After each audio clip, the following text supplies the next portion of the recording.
কুব্জিকা তন্ত্রটা কি? এইটা জানো তো আমার একটা বাস্তু ভিজিটে গিয়ে হয়েছিল। আমার ছেলে এরকম জাতিস্বর, এটা ওর পরের জন্ম। কুব্জি মা সে তো বহু যুগ আগের কথা, সে তো অনেক পুরনো ঘটনা এই সমস্ত। সেখানে অদ্ভুত সে একটা চামড়া পচা গন্ধ, মানে অনেক দিন ধরে যদি কোনো বডিকে মানে বন্ধ করে রাখা হয়, বডিটা পচে গেলে যেরকম একটা গন্ধ বেরোয়, সেই রকম একটা গন্ধ ওই ঠাকুর ঘর থেকে ছাড়ছে। ওখানে নাকি একটি বৃদ্ধা নাকি উঠছিল, উঠতে উঠতে নাকি হাতে নাকি কতগুলো ছোলা আর একটা কলা দিয়েছিল। এবার ওরা ঠাকুরের প্রসাদ, মায়ের প্রসাদ সেই মনে করে নমস্কার করেছে, বাচ্চাকেও খাইয়েছে, নিজেরাও খেয়েছে। কিন্তু তার মধ্যে বড় ছেলেটি ওই রাত্রিবেলা থেকে ওই রকম মানে আচমকা প্রচণ্ড কান্নাকাটি, জপ ঠপ করছি। আর মনে কিন্তু আমি সেই যে আমি আমার বাড়িতে 7খানা যক্ষিণী দেখেছিলাম, তাদেরকে আমি ওখানে কিন্তু আনবার চেষ্টা করি। এগ্রিমণির নাম এখানে অনেকেই হয়তো শোনেনি।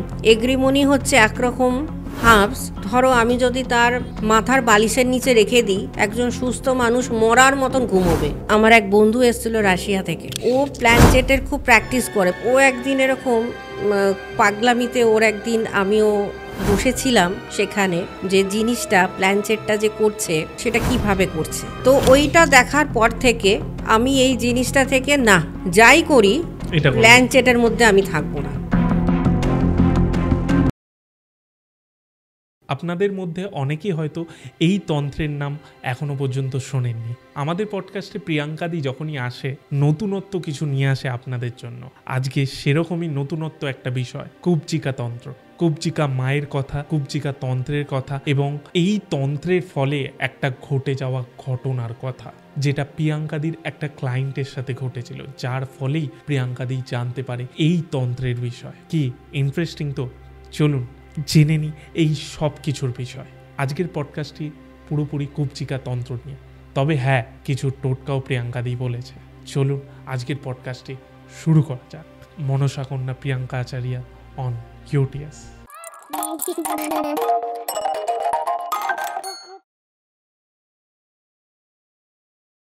প্রিয়াঙ্কাদি, আবার তোমার ইউটিএসে স্বাগত। অনেকদিন পর প্রায় এলে। হ্যাঁ, অনেকদিন পর। লাস্ট টাইম মাঝে দিয়ে ভেবেছিলাম আসবো, হ্যাঁ, প্রচণ্ড জ্বর। তারপরে সেখান থেকে চলে গেলাম তোমার গুয়াহাটির দিকে, ব্যাস আর আসা হলো না।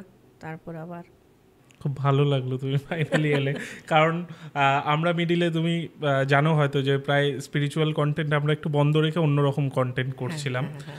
তো আবার ব্যাক করছি, মানে যারা যারা এসছে, তুমি প্লাস আরও যারা যারা আমাদের স্পিরিচুয়ালের পডকাস্ট করে গেছে, তারা আবার ফিরছে। এটাই ভাল লাগলো যে তুমিও আবার এলে।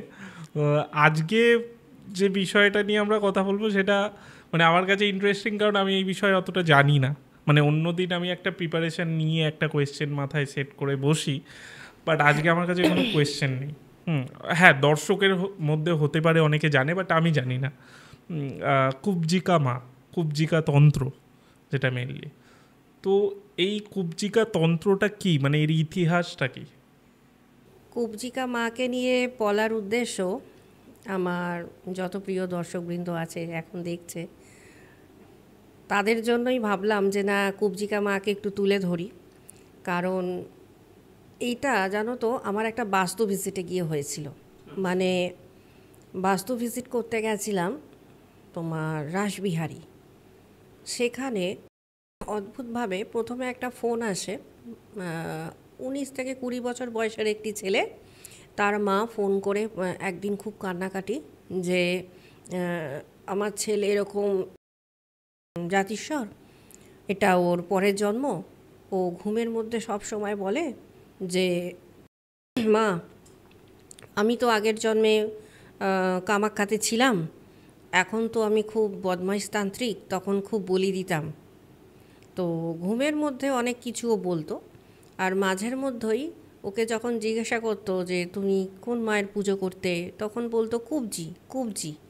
এবার ভদ্রমহিলা বলছে কি বলছে, কুব্জি টুবজি, আমরা তো কিছু বুঝতে পারছি না, এমন আবার ভগবান হয় নাকি, আবার আমি তো নাম শুনিনি কুব্জি বলে। এরকম অনেককেই বলেছে, অনেক জ্যোতিষ ফতিষের কাছে গেছে, তারা বলছে ভুলভাল বলছে, মনে হয় আপনি সাইকিয়াট্রিস্ট দেখান। তারপরে উনি সাইকিয়াট্রিস্টও দেখিয়েছে, কিন্তু কুব্জি বলে কাউকে কেউ বুঝতে পারছে না কুব্জিটা কী। কি পুজো করতো এমন, তার নাম কুবজি। তো আমি যখন বাস্তু ভিজিটে যাই, এখন বাচ্চাটার বয়স 19 থেকে 20 বছর বয়স। তো সে প্রথমে আমার কাছে আসতে চাইছে না, আমাকে দেখে বেশ দূরে দূরে পালাচ্ছে, দূরে দূরে পালাচ্ছে। তো আমি যখন ওর কাছে গেলাম, আমি বললাম যে শোনো না, তুমি বাড়িতে পুজো করো? বলছে হ্যাঁ আমি বাড়িতে পুজো করি। তো আচ্ছা কী পুজো করো? বলছে কুবজি। বলে আবার ছুটে পালিয়ে গেল। তোর মা বলছে কি এমনটাই বলে জানেন তো, যখনই বলি তখনই বলে কুবজি। তো আমি তখন দেখতে দেখতে, যেহেতু বাস্তু ভিজিটে গেছি, প্রত্যেকটা ঘর দেখছি, গিয়ে যখন লাস্ট ঠাকুর ঘরে গিয়ে পৌঁছালাম, ঠাকুর ঘর থেকে, মানুষের ঠাকুর ঘর থেকে কি হয়, বেশ সুন্দর ধূপকাঠির গন্ধ বেরোয়, ধুনোর গন্ধ বেরোয়। সেখানে অদ্ভুত সে একটা চামড়া পচা গন্ধ, মানে অনেক দিন ধরে যদি কোনো বডিকে মানে বন্ধ করে রাখা হয়, বডিটা পচে গেলে যেরকম একটা গন্ধ বেরোয়, সেই রকম একটা গন্ধ ওই ঠাকুর ঘর থেকে ছাড়ছে। তো আমি ওনাকে বলছি যে ঠাকুর ঘরে এরকম গন্ধ কেন, আপনারা কি ধূপধুনো দেন না? বলছে এই তো সন্ধে, আমি তখন গেছি যখন, তখন বাজে হয়তো রাত্রি 8টা, সাড়ে 8টা। বলছে আমি সন্ধেবেলাতেই তো সন্ধে দিলাম, আমি প্রত্যেকটা ঘরে ধূপধুনো দিই, আমার ছেলে এরকম বলে, অনেকে বলে ধূপধুনো দিতে ঘরে, তো ঘরে ধূপধুনো দিই আমি। তো জানেন তো আমার ঘরে না ধূপধুনোর গন্ধ কিছুতেই থাকে না, এইরকমই একটা গন্ধ বেরোয়। তারপর অদ্ভুতভাবে সমস্ত জানলা দরজা সমস্ত বন্ধ। আচ্ছা এই গরমের মধ্যে, এত পচা গরম, তার মধ্যে জানলা দরজাগুলো বন্ধ, এ তো আরও দম বন্ধ করা পরিবেশ, আপনি এই জানলাগুলো কেন খুলে দেন না? বলছে না না, কারণ আমার যে ছেলে আছে একটু অন্যরকম, আমরা তার জন্যই জানলা দরজাগুলো দিয়ে রাখি। তো শোনার পর জিনিসটা আমার কাছে খুব অদ্ভুত লাগলো। তো আমি ঠাকুর ঘরে যখন বসে আছি, বসে থাকার কিছুক্ষণের মধ্যে দেখছি 7 থেকে 8 জন ওখানে এই স্পিরিটের যে অবয়ব হয় সেগুলো আমাকে পুরো ঘিরে নিল। তারা ঘিরে নেওয়ার পর আমি যখন ভাবছি যে এটা তার মানে কোনো স্পিরিটের ব্যাপার, আমি তখন ভাবলাম মনে হয় কোনো স্পিরিটের ব্যাপার, কারণ 7-8খানা অবয়ব আমি ওখানে দেখতে পাচ্ছি, আবার তারা আমাকে ঘিরে নিচ্ছে, আবার কিছুক্ষণের মধ্যে তারা মিশে যাচ্ছে। আমি প্রথমে কিন্তু ভেবেছিলাম যে এটা স্পিরিট জাতীয় কোনো সমস্যা। তো যখন নাকি বাচ্চাটার মুখে কথা শুনছি, কিন্তু এদিকে দেখছি স্পিরিট, আমি ভাবছি যে স্পিরিট, কিন্তু দুজনের মধ্যে আমি কোনো মিল পাচ্ছি না, ওর কথা বলার সাথে আমার ভাবনা চিন্তার সাথে।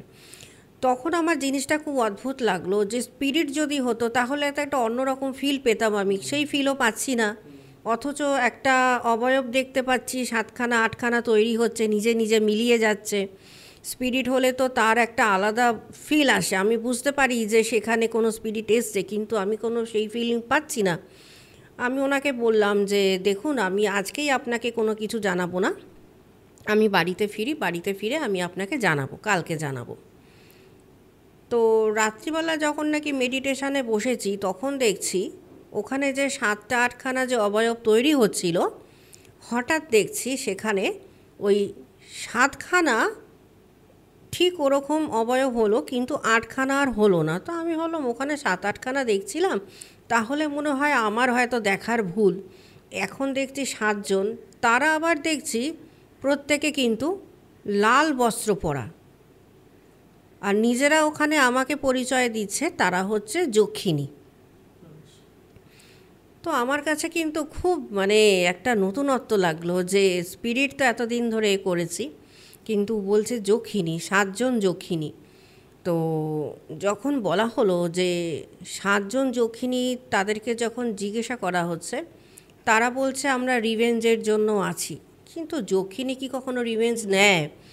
আমি সেটা শোনার পর না বেশ অনেকক্ষণ চুপচাপ হয়ে আমি ব্যাপারটা দিয়ে ভাবছি যে যক্ষিণী কি কখনো রিভেঞ্জ নেয়? তারপরে যখন নাকি জিনিসটা নিয়ে মাথার মধ্যে আমার ওটাই ঘুরছে যে যাদেরকে দেখলাম তারা বলছে যক্ষিণী, তারা রিভেঞ্জ নিতে এসছে, এর মানেটা আমি ঠিক বুঝতে পারছি না। তখন না কি বলবো, হঠাৎ বসে হঠাৎ কি জানি, মানে বলে না যে সবই মহাকালের কৃপা জিনিসটা, হঠাৎ করে মোবাইল নিয়ে ঘাঁটছি, তো আমার মাথায় বারবার আসছে কুবজি কুবজি কুবজি। ঠিক আছে, তো ঘাঁটতে ঘাঁটতে মনে হলো যে না, অনেক দিন কামাখ্যা যাইনি, যাই একটু কামাখ্যা থেকে একটু ঘুরে আসি। তো আমি, যার জন্য আমার আসতে এবার দেরি হলো, আমি বেরিয়ে গেছিলাম ওদিকে এবার। তো ওই কারণেই আমি আরও গেলাম ওখানে, যে জিনিসটা মাথার মধ্যে আমার ঘুরছে, কিন্তু আমি এটাকে উদ্ধার করতে পারছি না, যে যক্ষিণী কি কখনো রিভেঞ্জ নেয় এরকম ব্যাপারটা। তো ওই বাচ্চাটি কিন্তু আমাকে একটা একটা সময় বলেছিল যে আমি কিন্তু কামাখ্যায় ছিলাম, আমার যার জন্য আরও যাওয়া। কামাখ্যায় যাওয়ার জন্য আরও আমি মানে ব্যস্ত হয়ে গেলাম যে আমাকে কামাখ্যা যেতেই হবে, এইটাকে আমাকে উদ্ধার করতে হবে, জিনিসটা ব্যাপারটা কি হচ্ছে। কামাখ্যা যখন গেলাম, কামাখ্যা যাওয়ার পরে ওখানে যারা আছেন মায়ের সেবা করছেন, কামাখ্যায় তো প্রচুর এমনি দেখবে রাস্তার অলিগলিতে ওখানে তন্ত্রের ছড়াছড়ি, মানে নিমিষে যে কী করে দেবে কেউ বুঝতে পারবে না। এই কামাখ্যা নিয়ে আমার দুখানা অভিজ্ঞতা নিয়ে আমি এসেছি ওখান থেকে। যখন নাকি ওদেরকে জিজ্ঞাসা করছি, একজনকে, অনেক বয়স্ক উনি, রাতে তখন বাজে 10টা সাড়ে 10টা, মায়ের মন্দিরের ওদিক থেকে আমি ঘুরে আর কি ভূতনাথ শ্মশানের দিকে যাচ্ছি। তখন ওনার সাথে দেখা হয়েছে, আমি ওনাকে বলছি, দেখলাম যে অনেক বয়স্ক, আমি ভাবলাম উনি নিশ্চয়ই বলতে পারবে এটা সম্বন্ধে। তো আমি ওনাকে বললাম যে আমাকে একটু আপনি কুবজি বলে কোনো দেবীর নাম আপনি কি জানেন, আপনি কি শুনেছেন? এটা আমার কাছে কিন্তু পরিষ্কার না, এইটা সম্বন্ধে আমি একটু জানতে চাই। তখন বলছে, অনেকক্ষণ ধরে চিন্তা করে বলছে, কি বললে মা তুমি, আরেকবার আমাকে বলা, যে কুবজি কুবজি মা। তখন বলছে কুবজি মা, সে তো বহু যুগ আগের কথা, সে তো অনেক পুরনো ঘটনা এই সমস্ত। এখন আমরা এনাকে কামাখ্যা দেবী বলি, কৌলতান্ত্রিক দেবী, কিন্তু এটারই আদিরূপ হচ্ছে কুবজিকা মা। তো শোনার পর না, আমি না তখন দেখছি যে না, আমি তো বেশ অনেক মিল পাচ্ছি বিষয়টার সাথে। কুবজিকা কুবজিকা। তারপরে আমি এটাকে নিয়ে আমি বললাম যে আপনার সঙ্গে আমি এটা নিয়ে আরও একটু কিছু মানে শুনতে চাই। বলছে, কুবজিকা, তুমি কুবজিকা মায়ের নাম শোনেনি মা? কুবজিকা মা হচ্ছে এখন কামাখ্যা দেবী। তো শোনার পর না, আমি এটা নিয়ে অল্প বিস্তর একটু নিজে আর একটু ওখানে অনেকের সাথে যোগাযোগ করলাম, যারা পুরনো ওখানকার ভূতনাথ শ্মশানের দিকে। সকলের মুখ থেকে একই কথা যখন শুনছি, তখন আমি জিনিসটাকে উদ্ধার করলাম যে কুবজিকা মা তার মানে এখন যিনি মানে কৌলতান্ত্রিক দেবী, তার মানে এনাকে নিয়ে আমাকে আরও বহুদূর জানতে হবে কি আছে ব্যাপারটায়। কারণ জাতিস্বর বলছে, তার মানে এটার সাথে তো নিশ্চয়ই তার একটা কোনো মিল রয়েছেই অবশ্যই। যখন নাকি আমি কামাখ্যা তন্ত্র নিয়ে আরও বেশি করে জানলাম, তখন আস্তে আস্তে দেখছি যে কুবজিকা মাতা একটা সময় 12 শতকে পুজো হতেন কুবজিকা মাতা হিসাবে। কুবজিকা মাতাকে এখানে দেখানো হচ্ছে যে উনি আদি দেবী। কামাখ্যা পরে হয়েছে নামকরণ কামাখ্যা, কিন্তু আগে কুবজিকা মাতা, সেটা এসছে আবার নেপাল থেকে এসছে। চিনচিনি মাতা তন্ত্র বলে নেপালের একটি তন্ত্র আছে, সেখানে দেখা যাচ্ছে, আমি যদি হিস্ট্রি এর ঘাঁটি, সেখান থেকে আমরা পাচ্ছি যে চিনচিনি মাতা তন্ত্রের ওপর খুব গোপন তান্ত্রিক উপাসক, তার 4 জন শিষ্য চারদিকে ছড়িয়ে পড়েছিল একটা সময়, সেটা 12 শতকে। এবার 4 জন শিষ্য যে চারিদিকে ছড়িয়ে পড়েছিল, একজন পশ্চিমে গেছে, একজন উত্তরে গেছে, একজন পূর্বে গেছে, একজন দক্ষিণে গেছে। এইবার এই যে 4 জন শিষ্য চারদিকে ছড়িয়ে পড়েছে, তারাই কিন্তু আস্তে আস্তে আজকের দিনে বলা যেতে পারে যে আমাদের এই শ্রীকুল আর কালীকুলে কিন্তু আস্তে আস্তে ডাইভার্ট হয়েছে। আচ্ছা।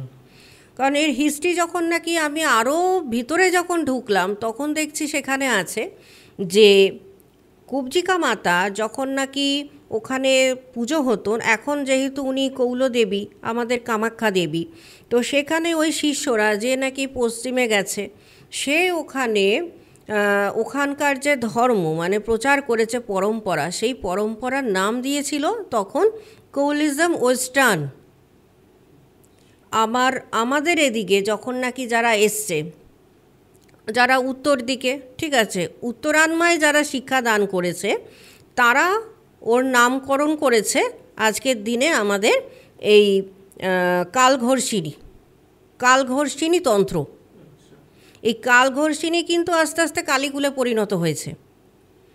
আবার পূর্ব দিকে যারা গেছে, পূর্বরান্মায়, তারা তখন নাম দিয়েছিল কুলেশ্বরী তন্ত্র। আবার যারা নাকি এদিকে আরও নেমে এসেছে দক্ষিণ দিকে, তারা নাম দিয়েছে তোমার ওই কামাখ্যা তন্ত্র, মানে কামিনী তন্ত্র। এক এক দিকে এক এক রকম নাম পড়েছে। হ্যাঁ, ওই কামিনী তন্ত্রই আস্তে আস্তে রূপান্তরিত হয়েছে মানে কামাখ্যা দেবী তো হয়েছে, পুজো হচ্ছেন এখন, কিন্তু ওই তন্ত্র আজকের দিনে হচ্ছে দক্ষিণান্মায়ের হচ্ছে গিয়ে শ্রীকুল। আচ্ছা, আজকের দিনে এই নামে পরিণত হয়েছে। তো হিস্ট্রি যদি আমি ঘাঁটি, বহু যুগ থেকে কিন্তু এটা আস্তে আস্তে আস্তে ডাইভার্ট হতে হতে আজকে আমাদের এই শ্রীকুল আর কালীকুলে এসে দাঁড়িয়েছে। কিন্তু আদি যদি দেখছি, আমি কিন্তু দেখছি কুবজিকা তন্ত্র। তো সেখান থেকে আমি যদি দেখি যে এই কামাখ্যা মাতা, তো কামাখ্যা মাতা আমার তখন মনে হলো যে এই জন্যই যে কামাখ্যা মাতা যখন আমি দেখছি, তাহলে আমি ওখানে গেলে এর সলিউশন পাবো যে বাচ্চাটাকে আমি কিভাবে নির্মূল করতে পারি। তো ওখানে যখন নাকি ছিলাম কামাখ্যাতে, মানে তার সঙ্গে সঙ্গে আরেকটা ঘটনা ওখানে ঘটেছে। আমার এক শিষ্য আমার সাথে গেছিল, তার ওয়াইফ আর 2 ছেলেকে নিয়ে। ছেলেদের বয়স খুবই ছোট, কোলের একদম তারা। তো ওকে বলেছিলাম যে দেখ, এরকম রাত্রিবেলায় যেখানে সেখানে এখানে বাচ্চা নিয়ে ঘুরে বেড়াস না, তোরা দেখতে হয় তুই আমাদের সাথে আয়, কিন্তু ফ্যামিলি বাড়িতেই থাকুক। কিন্তু থাকে না অনেকের কৌতূহল, ভাবছে যে গুরু বলছে, হ্যাঁ গুরু তো ওখানে জব টব করছে, গুরু আর কি করে জানবে, আমি বেরোই। দিব্যি বেরিয়েছে বাচ্চাদেরকে নিয়ে। হঠাৎ করে বেরিয়ে যখন নাকি সে তার রুমে চলে গেছে, সেখানে গিয়ে আরেকটি কাণ্ড ঘটল রাত্রিবেলা। হঠাৎ করে মাঝরাতে এসে আমাকে দরজা ঠকঠক করছে, কেবলমাত্র আমি রুমে ঢুকেছি তখন। বলছে, মা খুব সমস্যা হয়ে গেছে, আমার বড় ছেলেটা প্রচণ্ড চিৎকার করে কাঁদছে, কাঁদতে কাঁদতে নীল হয়ে যাচ্ছে। তো আমি বললাম, কি ব্যাপার, কেন হচ্ছে এমন? তো আমার কাছে নিয়ে এসছে যখন, তখন আমি দেখছি অলরেডি সে মানে তাকে যা কিছু, আর ওখানে তো কথায় কথায় ঝাড়ফুঁক চলে। কামাখ্যাতে এখনও যদি মানে দেখা যায় রাত্রিবেলায় বেরোলে এরকম অনেক লোক পাশ থেকে হেঁটে চলে যাবে, যাদেরকে দেখে মনে হবে হয়তো পাগল, কিন্তু তারাই এত সুন্দর কাজ করে দেবে ধারণার বাইরে। এবার আমি যখন বলছি যে এটা কীভাবে হলো, এটা তো রুমে তো হতে পারে না, তখন বলছে, না মা, আমরা একটু বাচ্চা দুটোকে নিয়ে বেরিয়েছিলাম, আসলে সারাদিন ঘরের মধ্যে রয়েছে, আমি ভাবলাম যে রাত্রিবেলায় একটু সামনাসামনি যাই, একটু গিয়ে একটু ঘুরে আসি। এটা কি ঘোরবার জায়গা? এখানে কি এটা ঘোরাতে নিয়ে এসছিস? তখন আমাকে যখন বলছে রাত্রিবেলায় একজন ভদ্রলোক নাকি সিঁড়ি দিয়ে উঠছিল, ঠিক কামাখ্যা মন্দিরের ওখানেই, মানে আমি থাকি ওখানে, মায়ের ওখানে কামাখ্যা গেস্ট হাউসে। তো ওখানে নাকি একটি বৃদ্ধা নাকি উঠছিল, উঠতে উঠতে নাকি হাতে নাকি কতগুলো ছোলা আর একটা কলা দিয়েছিল। এবার ওরা ঠাকুরের প্রসাদ, মায়ের প্রসাদ, সেই মনে করে নমস্কার করেছে, নমস্কার করে বাচ্চাকেও খাইয়েছে, নিজেরাও খেয়েছে। কিন্তু তার মধ্যে বড় ছেলেটি ওই রাত্রিবেলা থেকে ওই রকম মানে আচমকা প্রচণ্ড কান্নাকাটি। আমার কাছে যখন আনলো তখন দেখছি অলরেডি কিন্তু ওকে ঝাড়ফুঁক করা হয়ে গেছে, মানে অন্য কোনো বাচ্চার সমস্যা একে দিয়ে দেওয়া হয়েছে। আচ্ছা। যখন নাকি আবার এই বাচ্চাটিকে নিয়ে তো আমার রাত্রিবেলায় ওখানে চললো সমস্যা, বাচ্চাটা কি কোনো রকম ঝেড়ে ঠেড়ে আবার ঘুম পাড়ানো হলো। পরের দিন আবার রাত্রিবেলার ঘটনা এটা দেখছি ওখানে, যে ছোট্ট একটি বাচ্চার সেখানে মানে ওই যে বাচ্চাটি যে এখন যে সমস্যায় পড়ছে, ওই ছোট্ট বাচ্চাটি। মানে তখন মাত্র বাচ্চাটিকে দাহ করা হয়েছে। মানে বুঝলাম না এই জায়গাটা, মানে পরের দিন আপনি একটা বাচ্চা দেখছেন? পরের দিন সেটা যখন কি আমি spirit বাচ্চা না ঢুকছে, বাচ্চা কোনো? বাচ্চা, আচ্ছা, বাচ্চা। তখন বাচ্চাটিকে দাহ করা হয়েছে তার কিছুক্ষণ আগে। আগের দিন তো এরকম ছোলা ঠোলা দিয়েছে, একটা ঝাড়ফুঁকের মতন একটা সমস্যা তৈরি হয়েছে, সেই দিনকেও একটা সমস্যা দেখা দিয়েছে। পরের দিনকে যখন আমি বসেছি ওই ভূতনাথ শ্মশানে, একটি ছোট বাচ্চাকে দেখছি, তখন তার কিছুক্ষণ আগে তাকে দাহ করা হয়েছে। মানে আমি চোখে দেখতে পাচ্ছি তাকে কিছুক্ষণ আগে দাহ করা হয়েছে। হ্যাঁ। তো আমি যখন নাকি ওখানে জিজ্ঞাসা করছি সকলকে যে কিছুক্ষণ আগে কি এখানে কি কোনো বাচ্চার কি দাহ করা হয়েছে, কারণ আমি তখন জব করছি, জব করতে করতে একরকম জিনিস দেখা, কারণ এরা তো অনেক মানে মায়া প্রদর্শন করে মানুষকে, সঠিক না বেঠিক এটা বোঝা খুব দায় হয়ে যায় সেই টাইমে দাঁড়িয়ে। স্পিরিট কখন কি বলবে কোনো ঠিক থাকে না। এমনও হয় তারা ভুল প্রমাণিত করবার জন্য একটা সমস্যা মানে একটা মাথাটাকে অন্যদিকে ডাইভার্ট করে দেবে। হ্যাঁ, এইবার আমি যখন সত্যি সত্যি জিজ্ঞাসা করছি যে কিছুক্ষণ আগে কি একটা বাচ্চাকে দাহ করা হয়েছে, বলছে কেমন ছোট বাচ্চা, বলছে না আজকে তো দাহ করা হয়নি, গতকাল দাহ করা হয়েছিল, গতকাল দাহ করা হয়েছিল। তো আমি তখন বলছি যে আপনাদের এখানে কি কেউ কি ওই ছোলা টোলা কোলা টোলা এগুলো দেন নাকি? বলছে হ্যাঁ, আমাদের পিছন দিকে অনেক আদিবাসী থাকে, তাদের মধ্যে রিচুয়ালটা আছে। তো তখন আমি মনে মনে ভাবছি যে ছোলা আর কলা রিচুয়াল আছে, তার মানে ওই যে বয়স্ক লোকটি এসছিল ওটা ওদেরকে দিয়েছিল আগের দিন হাতে ছোলা আর কলা, যার জন্য আজকে মানে সেদিন থেকেই রাত্রিবেলা একটা সমস্যা তৈরি হলো। তো কামাখ্যাতে রাত্রিবেলায় অনেক কিছুই হতে পারে এখনও পর্যন্ত। এবার সেটা দেখার মতন চোখ থাকতে হবে তাদের, মানে সমস্যায় না যদি না পড়া হয় এরকমভাবে মানে বলা মুশকিল যে আজও কিন্তু ওখানে অনেক রকম কাজ হয়। আমি এই জায়গাটা একটু বলছি, তাহলে আপনি কি বলছেন যারা সাধারণ মানুষ কামাখ্যায় যাচ্ছে রাত্রিবেলা না বেরোনোই ভালো? আর রাত্রিবেলা না বেরোনোই ভালো। দিনের বেলা এগুলো সমস্যা হয় না? দিনের বেলাতেও বেরোলেও তবুও কামাখ্যার মতন জায়গায় ওখানে যেহেতু তন্ত্রপীঠ মার যোনিপীঠ, তো সেখানে প্রত্যেকটা মানুষকে খুব সতর্ক থাকা উচিত।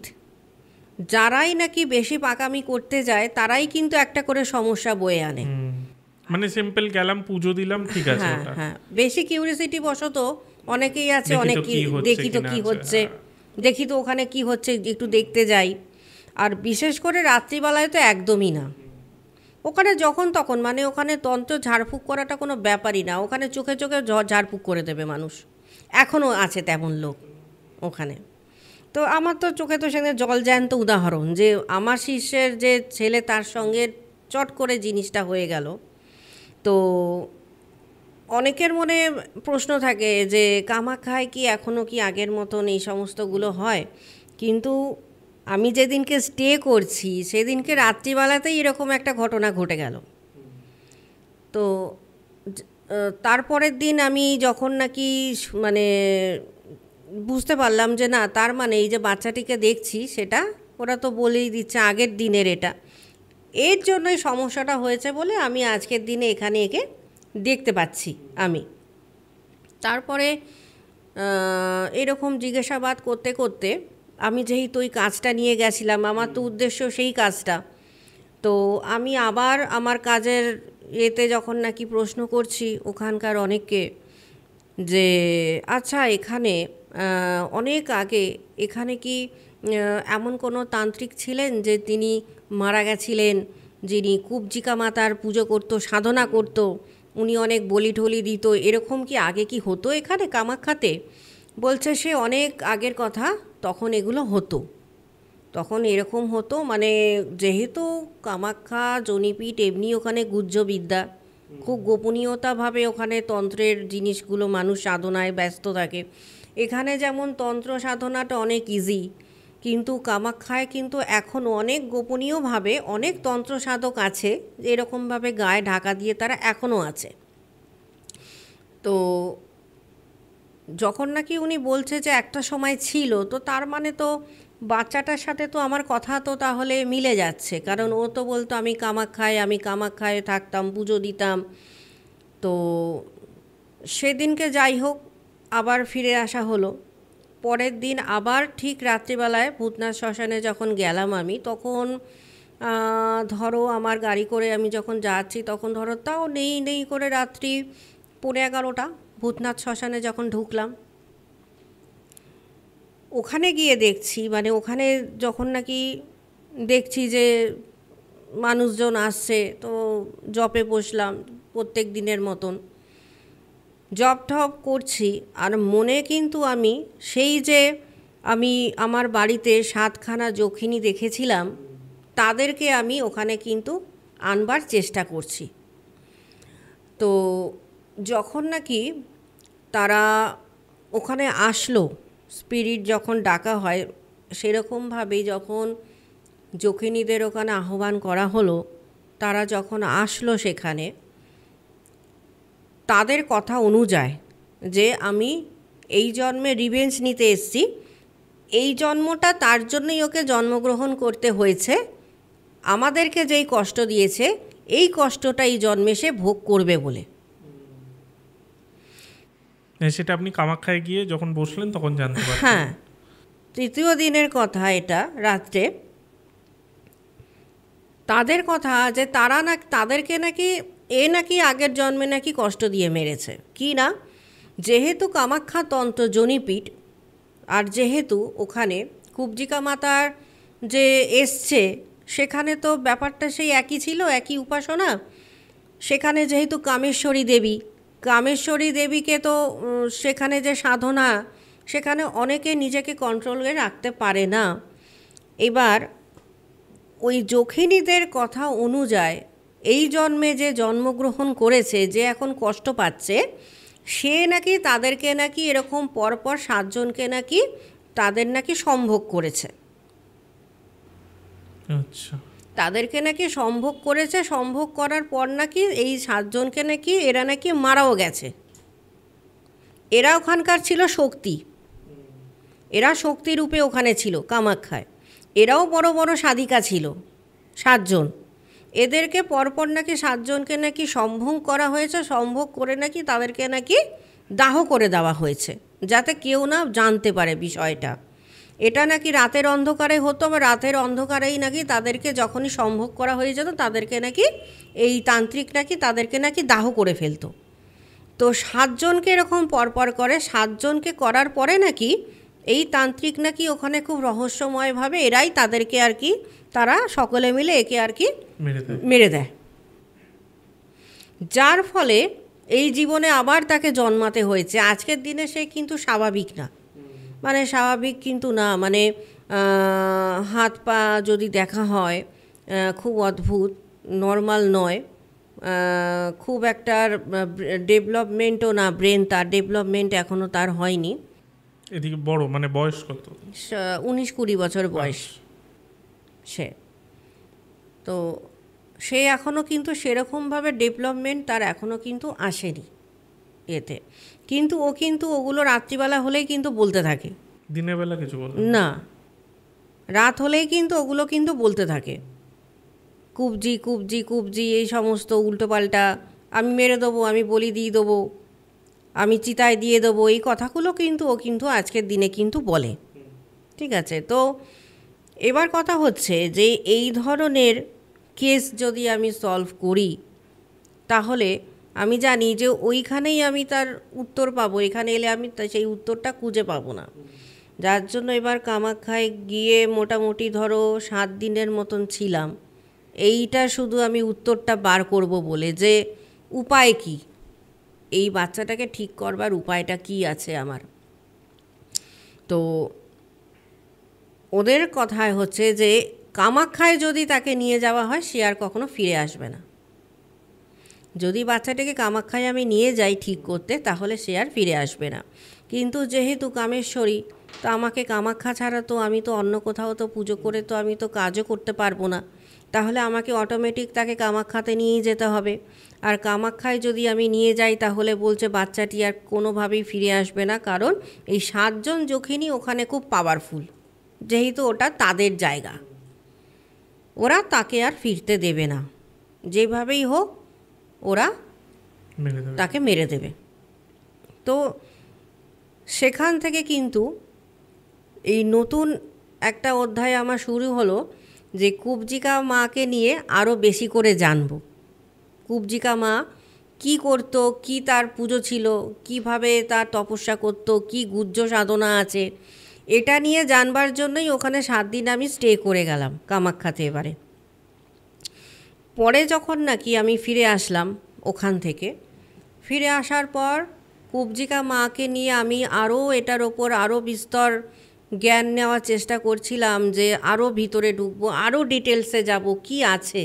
কারণ এটা তো আমি একটা দেখতে পাচ্ছি একটা মানে মানে পরবর্তীকালে একটা চেঞ্জ হয়ে আজকের দিনে শ্রীকুল কালীকুল, তার আগের যে ইতিহাস কি আছে, তার শাস্ত্র কি বলছে এখানে।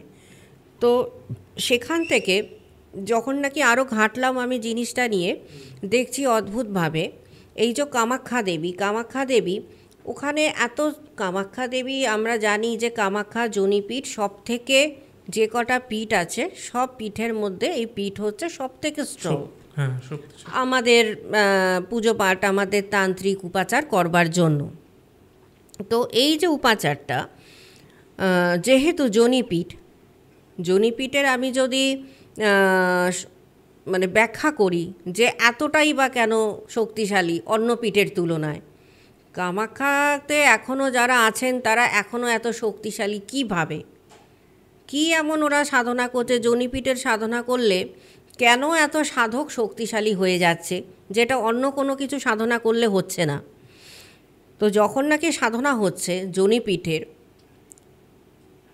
যেখানে কুবজিকা তন্ত্রে স্বয়ং মহাদেব বলছে পার্বতীকে যে এই যে কামাখ্যা মা সেটা আদ্যাশক্তিরই একটি রূপ।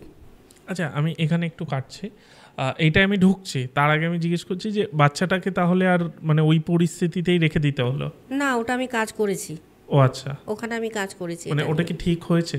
ওটা ঠিক হয়েছে, কারণ না হলে তো নিয়ে আসা যেত না। আচ্ছা, মানে তাহলে মেরে দেয়নি আর কি? না না, কামাখ্যায় গিয়েই আপনি কাজটা করেছেন? ভূতনাথেই ওটা আবার ঠিক করা হয়েছে। আচ্ছা আচ্ছা, হ্যাঁ, এবার যেটা বলছিলেন। তো যেহেতু যোনিপীঠের যে শক্তি আছে, কেন সাধক ওখানকার যারা সাধক আছে তারা এখনও কি করে এত শক্তিশালী যে নিমিষের মধ্যে তাকিয়ে তাকিয়ে কাজ করে দিচ্ছে। আরও অনেক শক্তিপীঠ আছে, আমরা যাই জপের জন্য, নিজেদের কাজ করবার জন্য, কিন্তু কামাখ্যা পীঠের যে শক্তি সেটা এক অদ্ভুত। মানে রাত্রেবেলায় যখন আমি জপে বসতাম আমি আর উঠতে পারতাম না, মনে হতো আরও করতে থাকি, মানে একটা নেশা, মানে একটা নেশাতে পরিণত হয়ে যেত। সেই জপ সংখ্যাতেও আমি কাউন্টলেস হয়ে যেত। অন্য সময় যেমন মালা নিয়ে জপ করি, ওখানে অবাক কাণ্ড, যে কদিন ছিলাম সেখানে কাউন্টলেস জপ হয়েছে, আমার কোনো কাউন্ট নেই, অথচ পাগলের মতন জপ করছি সারা রাত জেগে জেগে সেখানে। এই যে যোনিপীঠের মহিমা, তার কেন যোনিপীঠে এখানে বলছে যে সিদ্ধিসূত্র যে আছে সেটা হচ্ছে গিয়ে কি আমাদের ইরা পিঙ্গলা আর সুষুম্না কাণ্ড, যেটা যোনিকে গাঁট করে রেখেছে। ইরা পিঙ্গলা আর সুষুম্না কাণ্ড মানে ব্রহ্মা বিষ্ণু মহেশ্বর তিনজন কিন্তু এই কামাখ্যা দেবীর এই যোনিকে কিন্তু তারাই কিন্তু রক্ষা করছে প্রতিনিয়ত। এই যোনি থেকেই কিন্তু পুরো বিশ্বব্রহ্মাণ্ডের সৃষ্টি। আবার এই বিশ্বব্রহ্মাণ্ড পরবর্তীকালে এই যোনিতেই কিন্তু লয় হয়ে যাচ্ছে। যা কিছু পৃথিবীতে সৃষ্টি হচ্ছে সব এই যোনি থেকে। তাই যোনিপীঠ এত শক্তিশালী। মায়ের কথাতে আছে, যেই সমস্ত সাধকরা যোনি মুদ্রা প্রদর্শন করে অনুষ্ঠান করে যে কোনো পূজা, সেখানে সেই হোমযজ্ঞ, সেই পূজা অনেক শক্তিশালী হয়। শুধু তাই নয়, সাধক নিজেও খুব মানে শক্তিশালী হয়ে ওঠে। অনেক মুদ্রার মধ্যে যোনি মুদ্রা হচ্ছে সবথেকে বেশি শক্তিশালী মুদ্রা, যেখানে আমাদের এই শক্তি পূজাতে বেশি দরকার।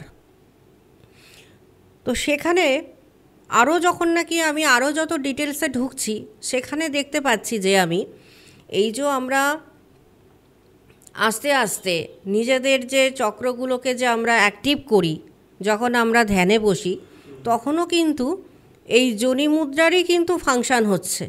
সেখান থেকেই কিন্তু আবার দেখাচ্ছে ওই ইরা পিঙ্গলা সুষুম্নাকে ঘিরে আস্তে আস্তে প্রত্যেকটা চক্র আমরা অ্যাক্টিভ করছি বসে। কাজে এই আমি যদি ঘুরে ফিরে আমি যদি মানে তন্ত্রের রহস্য যদি উদ্ঘাটন করি, সেই কিন্তু ঘুরে ফিরে কিন্তু জনিপিঠেই আমি ফিরে আসছি আবার, যেখানেই আমি যাই। তো সেখান থেকে দেখাচ্ছে যে কামাখ্যা মায়ের যে পুজো, ওখানে মানে যেটা একটা সময় মানে বলছে যে কুব্জিকা তন্ত্র, কুব্জিকা মাতা বলে যেটা পরিচিত, এটা তো এসছে হিসাব মতো নেপাল থেকে। মানে উদ্ধার কিন্তু হয়েছে ওখান থেকে। দেখো, যেমন আমরা যেমন তারাপীঠে তারা পুজো করি, সেটা তো চীন থেকে এসছে, বশিষ্ঠ মুনি নিয়ে এসেছিলেন। হতে পারে আমরা এখন বাংলায় তারা পুজো করছি, কিন্তু সেটা তো চৈনিক আচার। সেরকম কামাখ্যাও আমি যদি কামাখ্যা তন্ত্রও দেখি, সেটা কিন্তু এসছে কিন্তু সেই কুব্জিকা মাতা থেকে, 1200 শতক থেকে উদ্ঘাটন হয়েছে, যেটা এখন আমরা কামাখ্যা তন্ত্ররূপে এখন পরিচিত হয়ে গেছে সেটা। তো একটা জিনিস দেখো, আগের জন্মের ফল কিন্তু এই জন্মে কিন্তু তাকে কিন্তু ভুগতে হয়েছে। সে সাধক হোক আর যাই হোক, সাধারণ মানুষ হোক আর সাধক হোক, আগের জন্মের যা কিছু ফল এই জন্মে কিন্তু পেতে হচ্ছেই প্রত্যেককে।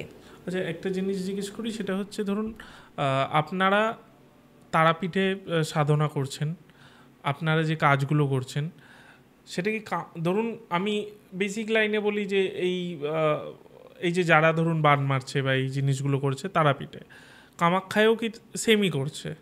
তাহলে কামাখ্যা এত পাওয়ারফুল কেন? মানে যেটা আপনি বলছেন যে কামাখ্যায় চট করেই যা কিছু করে দিতে পারে। কামাখ্যায় করে দিতে পারে যেহেতু মায়ের জনিপীঠ, ওর জন্য বেশি পাওয়ারফুল, যার জন্য এত পাওয়ারফুল। কারণ মন্ত্র কি একই?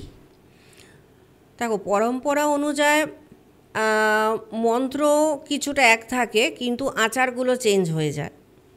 পরম্পরা অনুযায়ী তো আচার চেঞ্জ হবে, দক্ষিণাচারের একরকম আচার, বামাচারীদের একরকম আচার, কিছুটা তো চেঞ্জ হবে। যেখানে আমরা ওখানে পাত্র বসাই, পাত্র স্থাপন করি, সেখানে পাত্র স্থাপন করারও প্রসেস আলাদা হয়ে যায় যখন রহস্য পূজাতে ঢুকি। মানে পুরোটাই যেহেতু গুহ্যবিদ্যা দেবীকে ঘিরে, যার জন্য এই যে পুজোর প্রসেস পুরোপুরি বইতে যেগুলো লেখা থাকে, মানে সেখান থেকে কিন্তু 19-20 হলেও কিন্তু কিছুটা কিন্তু আলাদা। কারণ এইটা পুরোটাই তো পরম্পরা, মানে গুরুভিত্তিক আলোচনা। সে যদি শ্রীকুলের হয়, কখনো কালীকুলকে বলতে পারবে না যে তুমি পুজোর সময় এরকমভাবে পাত্র স্থাপন করো। আবার সবার নিয়ম আলাদা আলাদা। হ্যাঁ, কারণ সেই গুরুকুলের সেই আচারে তার কটা পাত্র, সে 5টা পাত্র বসাবে না 9টা পাত্র বসাবে, সে বাম দিক থেকে পাত্র সাজাবে না ডান দিক থেকে পাত্র সাজাবে, সেটা তো একমাত্র জানবে সেই কুলের আচারের যে আছে পরম্পরাতে। হ্যাঁ, তাও সেগুলো পুণ্যাভিষেকের পর, তার আগে তো এগুলো শাক্তাভিষেকে তো এই সমস্ত পাত্র স্থাপন আসে না, এগুলো অনেক পরের জিনিস এগুলো পাত্র স্থাপন, কারণ রহস্য পূজায় ঢুকছে আস্তে আস্তে এখানে। তো কামাখ্যার এই হচ্ছে গিয়ে মানে আজকের দিনে আমরা যে কালী পুজো করছি, কামাখ্যাতন্ত্রে ওখানে স্বয়ং মহাদেব বলছে দেবী যে কালী সেই হচ্ছে মা কামাখ্যা। আদ্যা হচ্ছে কি, আদ্যা শক্তি হচ্ছে সেই মহামায়া, সেখান থেকে তুমি আজকে কামাখ্যা রূপে এখানে এসেছো। তো কালী এখানে দেখাচ্ছে কি, কালী এমন একজন দেবী যে যার জন্য কি আমাদের দশমহাবিদ্যার প্রথম দেবী উনি, যার জন্য দশমহাবিদ্যার প্রথম দেবী হচ্ছে কালী। কারণ ওনার থেকেই কিন্তু মা কামাখ্যা, আজকে কুব্জিকা তন্ত্র যে আমি আলোচনা করছি সেই কিন্তু আদ্যাশক্তি, আদ্যাশক্তিকেই নিয়ে কিন্তু আমি আজকের দিনে আলোচনা করছি। মানে দশমহাবিদ্যাতে আমি যখন যাকে নিয়ে আলোচনা করি, সেই তো ব্যাপার তো সেই ঘুরে ফিরে আদ্যাশক্তি থেকে আসছে, সেই তো একজনই এখানে বসে আছে। তো এখানে এই যে দক্ষিণাকালী যে আমরা যে পুজো করি কালী পুজোর মধ্যে দক্ষিণাকালী কেন বলছি, শুধু কি দক্ষিণাচারে পুজো হচ্ছে বলে কি দক্ষিণাকালী বলছি, আর মা তারা যখন বামাচারী প্রসেস বলে বলছি যে না, দক্ষিণাকালী তার নাম আরেকটা কারণে হচ্ছে, যেমন ধরো এই যে যোনি মুদ্রা প্রদর্শন করছে, যোনিপীঠের যে পূজা, তার কারণ হচ্ছে কি, তার কারণ হচ্ছে যে অর্থ ধর্ম মোক্ষ প্রাপ্তির জন্য তো আমরা ওখানে পুজোটা করছি, সেটা তাড়াতাড়ি আমরা মোক্ষ প্রাপ্তি হচ্ছে আমাদের। তো আজকে যখন নাকি দেবী কালিকার যখন পুজো হচ্ছে, সেখানে কি হচ্ছে, আমাদের তো অর্থপ্রাপ্তি এইগুলোর জন্য মোক্ষ প্রাপ্তির জন্যই তো আমরা আজকে কালিকা মাতার পুজোটা করছি বসে। যে কোনো পুজো হোম যজ্ঞাদি করার পর দেখবে একটা দক্ষিণা দিতে হয়, তার ফলস্বরূপ দক্ষিণা ছাড়া কিন্তু কোনো পুজো কিন্তু সম্পূর্ণ হয় না। তো দক্ষিণা দিয়ে কিন্তু তুমি যা যা দেবীর জন্য আচার করছো, অনুষ্ঠান করছো, সঠিক দক্ষিণা দেওয়ার পরে কিন্তু তোমার সেইটা কি হচ্ছে, ফলশ্রুত হচ্ছে। সেরকম দক্ষিণাকালী, আমরা এই জন্য ওনাকে বলে দক্ষিণাকালী, কালিকা মাতায় নামেই হচ্ছে কি যে তোমার যা কিছু বিপদ কিন্তু সে সংহার করছে, যা কিছু তোমাকে সেখান থেকে মুক্তি প্রদান করছে, তোমাকে কিন্তু মোক্ষ প্রাপ্তিও কিন্তু উনিই দিচ্ছে।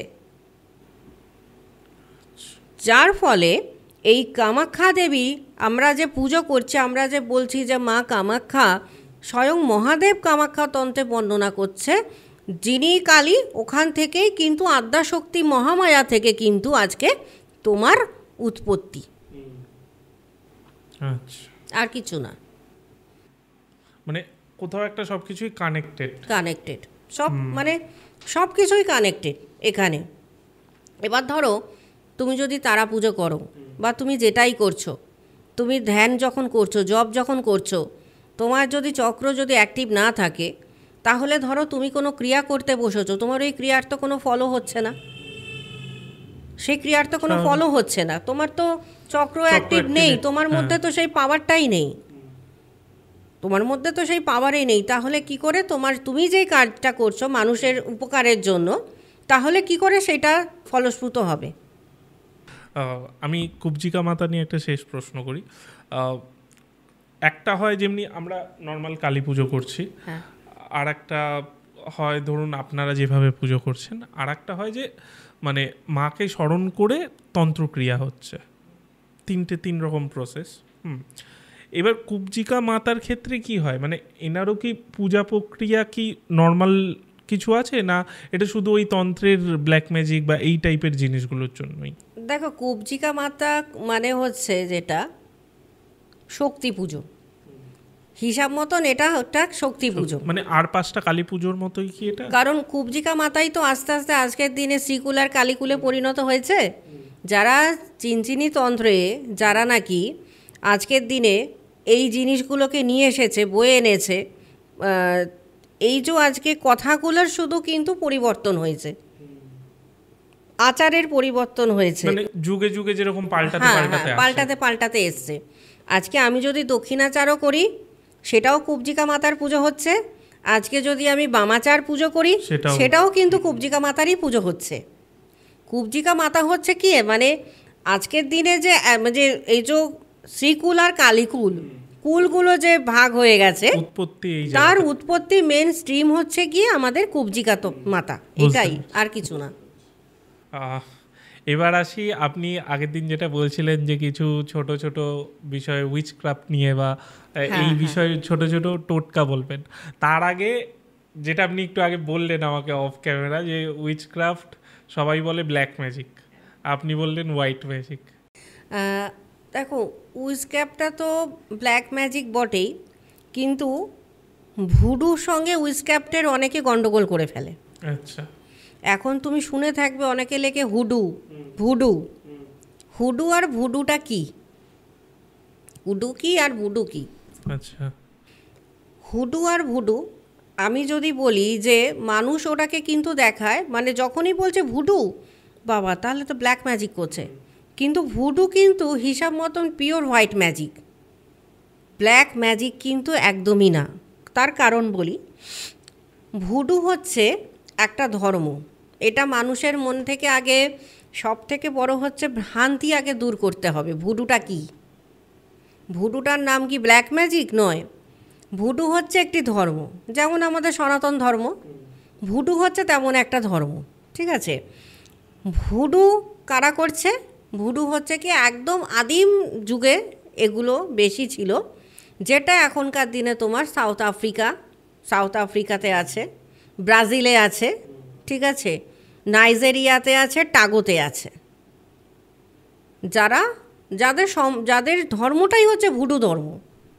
ভুডু ধর্মটা কি? ভুডু ধর্ম হচ্ছে, এরা হচ্ছে গিয়ে যে মানে একেশ্বরবাদী, মানে এরা কিন্তু সর্বধর্মের দেবতাকে কিন্তু এরা কিন্তু সম্মান করে, আর খুব শান্তপূর্ণ বলতে পারো, যে শান্তিপূর্ণ যদি বলো তাও, আবার যদি বলো শান্তভাবে করা, এদের কিন্তু একটা লক্ষণ। কিন্তু ইউরোপে একটা সময়, আমেরিকাতে যারা নাকি ভুডু করত তাদেরকে আখ্যা দেওয়া হতো উইস্ট বলে, ডাইনি বিদ্যা বলে আখ্যা দিত।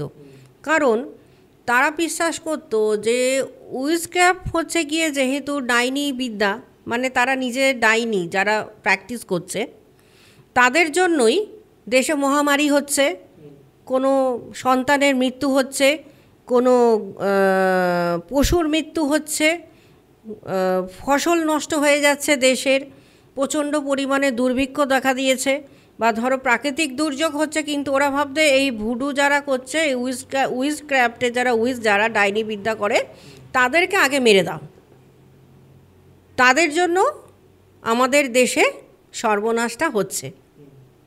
কিন্তু এর সাথে কিন্তু ভুডুর কিন্তু সত্যি কোনো মিল নেই। দেখবে সিনেমার জগতে বা গল্পভাবে অনেকে বলে যে পুতুলের মধ্যে ছুঁচবিদ্ধ হচ্ছে কি না, তার মধ্যে বাজে আত্মাকে ডেকে বন্ধ করা হচ্ছে, আর বাজে আত্মাকে দিয়ে বাজে কাজ করানো হচ্ছে। এটা সিনেমার জগতে দেখায় যে পিন ফোটাচ্ছে পুতুলের মধ্যে, একটা খারাপ আত্মাকে ডেকে আনা হলো, পুতুলের মধ্যে ভরে দেওয়া হলো, তাকে আমি আমার দাস বানিয়ে নিলাম, দাস বানিয়ে নিয়ে আমি ওকে দিয়ে চারিদিকে বাজে কাজ করিয়ে বেড়াচ্ছি। কিন্তু ভুডুতে আছে, যদি তারা সত্যিকারের মানে ভুডুয়ান হয়, তারা কিন্তু সেটা কি করবে, তারা নিশ্চয়ই পুতুল বানাবে, কিন্তু তার মধ্যে ভালো আত্মাকে প্রবেশ করাবে, যেটাকে বলা হয় হোয়াইট ম্যাজিক।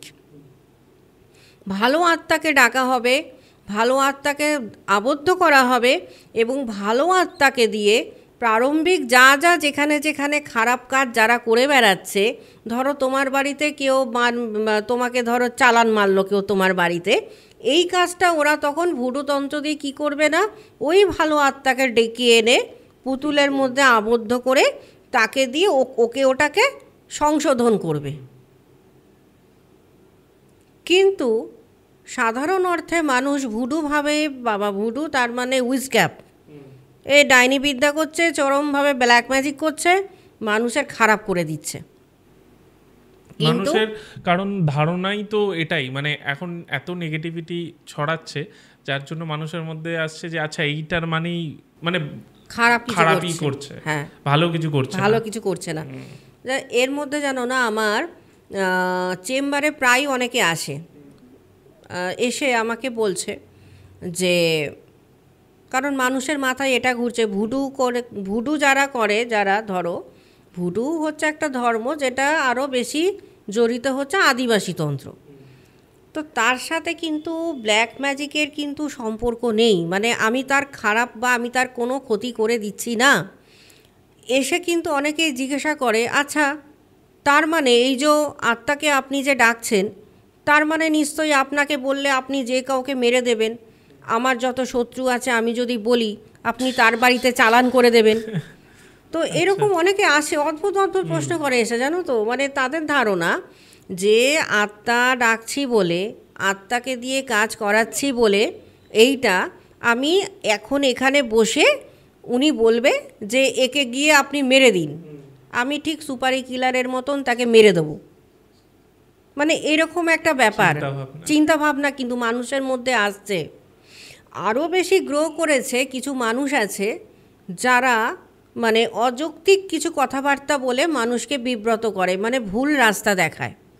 যেমন ধরো, সত্যি কি অনলাইনে কাউকে মেরে দেওয়া যায়? সম্ভব? অনলাইনে বসে বসে আমি মেরে দেবো, এটা কি সম্ভব? আমি কাজটা করলাম না, অনলাইনে আমি কি মানে মোবাইলের মাধ্যমে বা এগুলোর মাধ্যমে আমি ভূত পাঠিয়ে দেওয়া যায়? এটা কি সম্ভব কখনো? তো এরকমও মানুষ অবান্তর কিছু প্রশ্ন করে, অবান্তর কিছু আবদার করে, আমি এখানে বসে আছি, আমি নাকি মোবাইলের মাধ্যমে নাকি প্যারিসে নাকি চালান করে দেবো।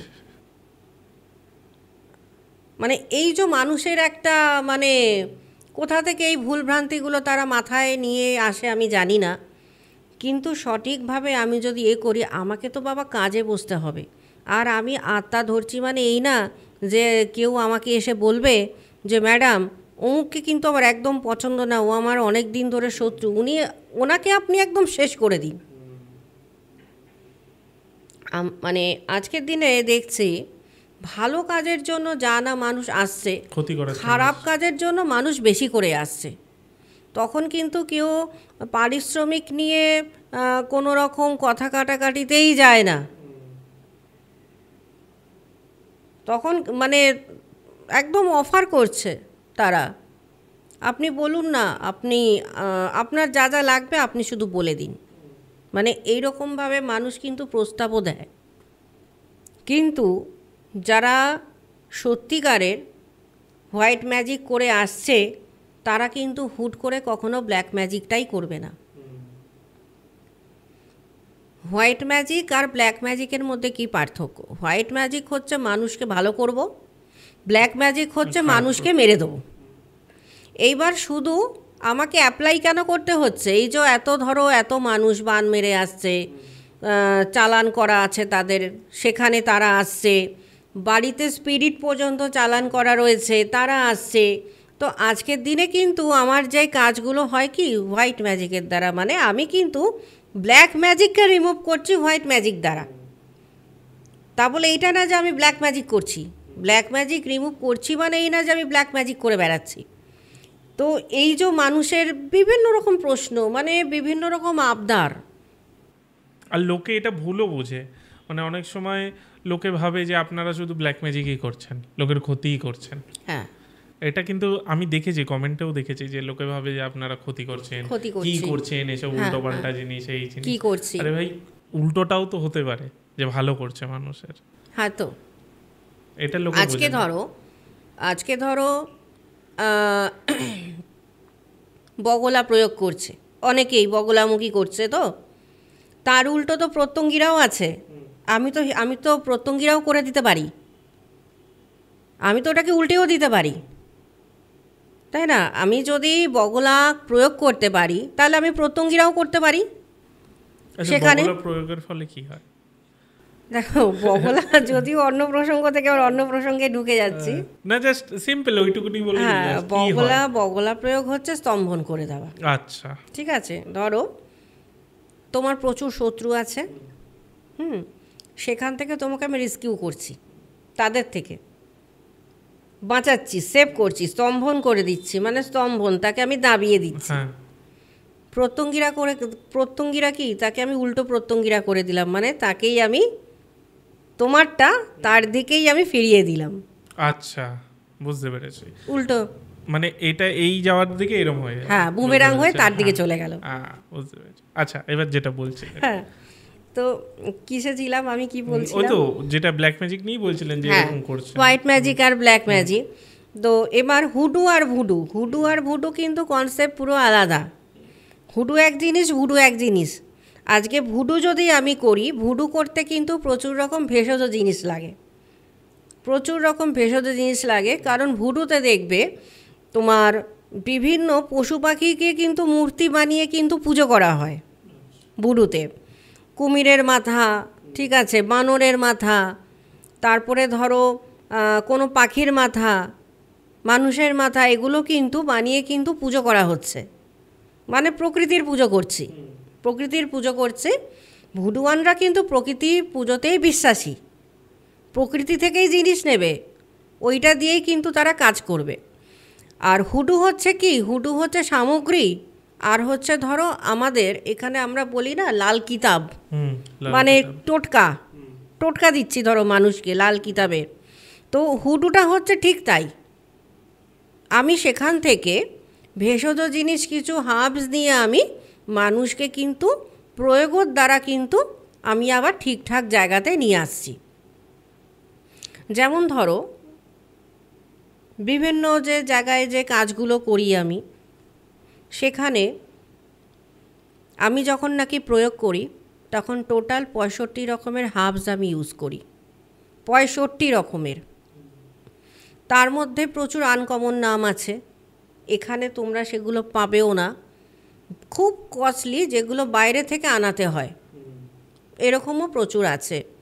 যেমন অ্যালকানেট আছে, অ্যালকানেটের নাম আমি জানি না কজন এখানে শুনেছে, ঠিক আছে। তারপর যেমন ধরো এখানেও আবার কিছু কিছু জিনিস পাওয়া যায়, যেমন বেসিল, পিপারমেন্ট, ঠিক আছে। অ্যালকানেট আবার এখানকার নয়, অ্যালকানেট যখন আমি আনাচ্ছি তখন কিন্তু বাইরে থেকে আনাচ্ছি। এবার যদি বলি অ্যালকানেটের কাজ কি, অ্যালকানেটের কাজ হচ্ছে যে ধরো ওইটা এমন একটা জিনিস ধুনোর মতন আমি পোড়াচ্ছি, মানে হোমাদের মধ্যে যখন আমি করছি ওটা পোড়াচ্ছি, যখন ওখান থেকে যে গন্ধটা বেরোচ্ছে সেখান থেকে তোমার নেগেটিভ জিনিসটাকে আমি কাটাতে সাহায্য করছি, আর পজিটিভ ভাইব্রেশনটা নেবার চেষ্টা করছি। যেমন এগ্রিমনি, এগ্রিমনির নাম এখানে অনেকেই হয়তো শোনেনি। এগ্রিমনি হচ্ছে একরকম হার্বস, ধরো আমি যদি তার মাথার বালিশের নিচে রেখে দিই, একজন সুস্থ মানুষ মরার মতন ঘুমোবে। আচ্ছা, শুধু বালিশের নিচে রাখা? হ্যাঁ, তার ঘুম ভাঙবেই না যতক্ষণ আমি ওই হার্বসটা সরিয়ে না দিচ্ছি বালিশের তলা থেকে, সে ততক্ষণ ঘুমাতে থাকবে মরা মানুষের মতো। যারা নাকি রাত্রিবেলায় ওষুধ খেয়ে ঘুমায়, অনিদ্রা যে সমস্যা, তাদেরও যদি বালিশের নিচে রাখা হয় তারাও মরার মতন ঘুমিয়ে থাকবে, ওটা এমনই গুণ। মানে এটার মধ্যে কি মন্ত্র কিছু দিতে হবে না? জাস্ট না, মন্ত্র তো অবশ্যই, প্রত্যেকটা জিনিসই আমাদের অ্যাক্টিভ করতে লাগে আলাদা আলাদা করে, অ্যাক্টিভ করে তারপরে আমরা মানে ওটাকে, মানে যার জন্য বলছে 65 খানা হার্বস লাগে আমার, প্রত্যেকটাকে বিশেষ বিশেষ তিথি আছে যেগুলো আমাকে অ্যাক্টিভ করতে লাগে। আবার তার মধ্যে যেহেতু ধরো এখানে ভুডুর কিছুটা কালচার মিশানো রয়েছে, হোয়াইট ম্যাজিক যেহেতু, সেখানে ধরো আবার মুন ফেসেসকে কাজে লাগাই। যেমন ধরো পূর্ণিমা, অমাবস্যা, তারপর ধরো নিউ মুন মানে যেটা নাকি নতুন, মানে অমাবস্যার পরে নতুন যে চাঁদটা উঠছে সেটা, ঠিক আছে। পূর্ণিমার চাঁদ অমাবস্যাতে তো দেখা যাচ্ছে না, এইবারে ধরো পূর্ণিমার থেকে আবার অমাবস্যায় যাচ্ছে নিউ মুন, আবার অমাবস্যা থেকে পূর্ণিমায় আসছে, সেই যে একদম একদম সরু যে ইয়ের মতন যে চাঁদটা উঠছে, এই যে ফেসেসগুলো আছে চাঁদের, টোটাল 12খানা ফেসেস, এইরকম এই 12খানা ফেসেসকেই কিন্তু আমাকে কাজে লাগাতে হয়, বিশেষ করে এই হার্বসগুলোর জন্য। যে কটা বাইরের হার্বস আছে প্রত্যেকটা হার্বসকে কিন্তু অ্যাক্টিভেট করতে হয় আমাকে এই মুন ফেসেস দেখে দেখে, সেও প্রচুর হাঙ্গামা। আগের দিন রাত্রিবেলায় ধরো পূর্ণিমা, আগের দিন তোমার এর মধ্যে ওই ক্লিয়ার যে কোয়ার্স আছে সেই ধরনের বাটির মধ্যে, ওটা বাটি বানিয়ে ওর মধ্যে জল রেখে দিতে হয় সারা রাত জ্যোৎস্নার আলোতে, ছাদের মধ্যে বা কোথাও, হ্যাঁ ব্যালকনিতে বা যেখানেই ওই আলোটা আসছে পূর্ণিমার, সেই জলটা ধরে রাখছি। ওটা কিন্তু একটা চার্জ, মানে বুস্টিং হচ্ছে। এর মধ্যে বিভিন্ন আমাদের মন্ত্র আছে, বিভিন্ন হার্বস আছে, যেগুলোকে দিয়ে সেই হার্বসগুলোকে আমরা অ্যাক্টিভ করছি। প্রত্যেকটা হার্বসের এক একটা নিয়ম তার। আরেক রকম হার্বস আছে, যেমন ধরো মর্নিং গ্লোরি। মর্নিং গ্লোরিও হচ্ছে তোমার একরকম হার্বস, যেটা দেখবে অনেকে স্বপ্নের মধ্যে উল্টোপাল্টা স্বপ্ন দেখে, দুঃস্বপ্ন দেখে, কেউ মরার স্বপ্ন, কেউ মারা যাচ্ছে, কাউকে টেনে নিয়ে চলে যাচ্ছে, এরকমও প্রচুর যেহেতু লোক আসে নেগেটিভ ভাইব্রেশনের, ওই জিনিসটা কি হয়, ওই দুঃস্বপ্নগুলোকে দূর করে, মানে ওইটাকে আমি কাজে লাগাই। প্রত্যেকটা জিনিস বলছি না, যেমন বগলা করছি, বগলার উল্টো দিকে প্রত্যঙ্গিরা, উল্টো প্রত্যঙ্গিরাও যেমন করে দিচ্ছি, এই হার্বসগুলো আছে আবার এক একটা এমন, যেটা দিয়ে মানুষের ব্ল্যাক ম্যাজিক যদি ইচ্ছা করি ব্ল্যাক ম্যাজিকও করে দেওয়া যায়, ওটাকেই আবার যদি মনে করি যে না আমি এটাকে হোয়াইট ম্যাজিক ভাবে ব্যবহার করব, তাহলে আবার হোয়াইট ম্যাজিকও করে দেওয়া যায়। কিন্তু এগুলো হচ্ছে সঠিক প্রশিক্ষণ, আর কখন কোনটা কাজে লাগে, কিভাবে কাজে লাগে, প্রত্যেকটা জিনিস আমি রাতে করব না দিনে করব। যদি রাতে করি তাহলে এই যে চাঁদের যে আমি বলছি 12খানা ফেজ, তার মধ্যে কোন ফেজে আমি কোনটাকে অ্যাক্টিভ করব, এগুলো তো ব্যাপার আছে। এগুলো গন্ডগোল হলে তো পুরোটাই গন্ডগোল, ভুলভাল। দেখা গেল আমি যাচ্ছি কাউকে বাঁচাতে, আমি তাকে মেরেই দিলাম গিয়ে। এগুলোকেও তো সঠিকভাবে জানতে হবে না আমাকে, যে 65 রকম হার্বস তো ইউজ করছি, কিন্তু এগুলোকে কিভাবে কখন কি কোনটা কি কাজে লাগে। বিশেষ বিশেষ যারা নাকি আমার কাছে লোক আসছে, সকলের তো আর একরকম সমস্যা না। তার মধ্যে কেউ আছে প্রচণ্ড নেগেটিভ ভাইব্রেশনে ভর্তি, সে সারা রাত ঘুমায় না, পাগলামি করে, কিন্তু তাকে আমাকে ঘুম পাড়িয়ে দিতে হবে, এটাও একরকম। তখন আবার সেই বুঝে আমাকে সেই হার্বস প্রয়োগ করতে লাগে।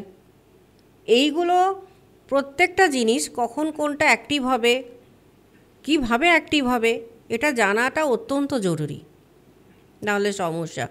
সামান্য বেসিল দিয়ে কত কাজ হয়ে যায়। সামান্য বেসিল মানে এখন বর্ষাকাল তো আনাচে কানাচে তো চারিদিকে জঙ্গলের মধ্যে দেখা যায়, সামান্য বেসিল দিয়ে কত ভালো কাজ হয়। জাস্ট একটা টোটকা বলছি, যদিও এরকম পাবলিকলি এগুলো বলা ঠিক না, ঠিক আছে, তবুও একটা টোটকা বলি, মানে বেসিল দিয়ে। ধরো হাজব্যান্ড ওয়াইফের মধ্যে প্রচণ্ড ঝগড়া ঝামেলা, মুখ দেখা দেখি নেই কিন্তু একই ঘরে আছে, সবসময় একটা খিটখিটে ব্যাপার। সেক্ষেত্রে মানে আমি বলছি ঠিকই, কিন্তু বলতে কিন্তু আবার মাঝে মাঝে ভাবছি এটা শোনার পর আবার দর্শকরা আমাকে কি জানি বলবে, ঠিক আছে, তবুও বলছি একটা টোটকা, জাস্ট এটা, যদিও এতটা মানে হওয়ার কারণ নেই, এটার মন্ত্র আছে, তারা জানে না, কিন্তু একটা প্রসেস আমি বলছি, জাস্ট এটা। শুকনো মানে বেসিলকে প্রথমে কি করতে হবে, তোমাকে আগে শুকোতে হবে, ড্রাই করতে হবে একদম, সেটাকে পুরো একদম গুঁড়ো গুঁড়ো করে দিতে হবে। ধরো হাজব্যান্ড ঘুমোচ্ছে, সেই হাজব্যান্ড ধরো ওয়াইফের সঙ্গে ভালো বিহেভিয়ার করছে না, ওই ঘুমন্ত অবস্থায় হার্টের কাছে শুকনো বেসিলটা ছিটিয়ে দিতে হবে। আচ্ছা, যদিও তার মন্ত্র আছে, মানে মন্ত্র না বললে কাজ করবে না। না, ওটাকেও তো অ্যাক্টিভ করবার ব্যাপার আছে না, আমি যে বেসিলটা ইউজ করছি তারও তো একটা অ্যাক্টিভেশন প্রয়োজন আছে, নাহলে একটা গাছের পাতার কী দাম আছে তার, তাই না?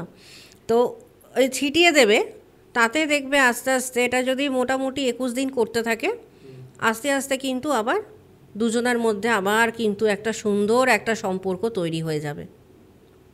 আচ্ছা, এই টোটকাগুলো জানার জন্য দিদির কাছে আসতে হবে। তারপরে ধরো রোজ কোয়ার্টস, ঠিক আছে, রোজ কোয়ার্টস তো অনেকে অনেক রকমভাবে ইউজ করে, কেউ হাতে ব্রেসলেট, হ্যাঁ, অনেকে অনেক রকমভাবে, কেউ শোপিস।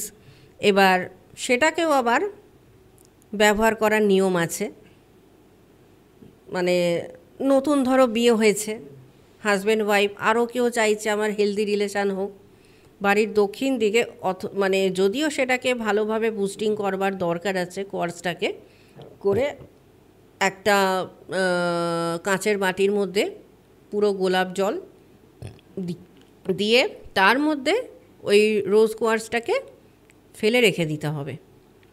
1 সপ্তাহ অন্তর অন্তর ফ্রাইডে করে ওটাকে চেঞ্জ করে দিতে হবে, ওটা আবার বেডরুমের দক্ষিণ দিকেই ওটা রাখা দরকার।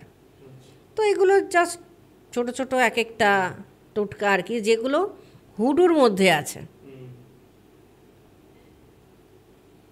আমি ভুডু করছি কিন্তু হুডুর জিনিস দিয়ে। হুডু কি, এই সমস্ত বিভিন্ন রকম হার্বস। তারপর ধরো অনেকের ধরো ব্যবসা চলছে না, মন্ত্রপাঠ তো সকলে জানবে না, কিন্তু ধরো পকেটে করে 6খানা তুলসী পাতা নিয়ে গেল, একদম ফ্রেশ ফ্রেশ তুলসী পাতা গাছ থেকে তুলে নিয়ে গেল, পকেটে ভরে নিয়ে গেল। যতক্ষণ ক্লায়েন্টের সাথে কথা বলছে তুলসী পাতাটা রেখে কথা বলছে, আস্তে আস্তে সেটা গুড এফেক্টস দিতে বাধ্য। এটার জন্য মন্ত্র লাগবে না, এটার জন্য কোনো মন্ত্র লাগবে না।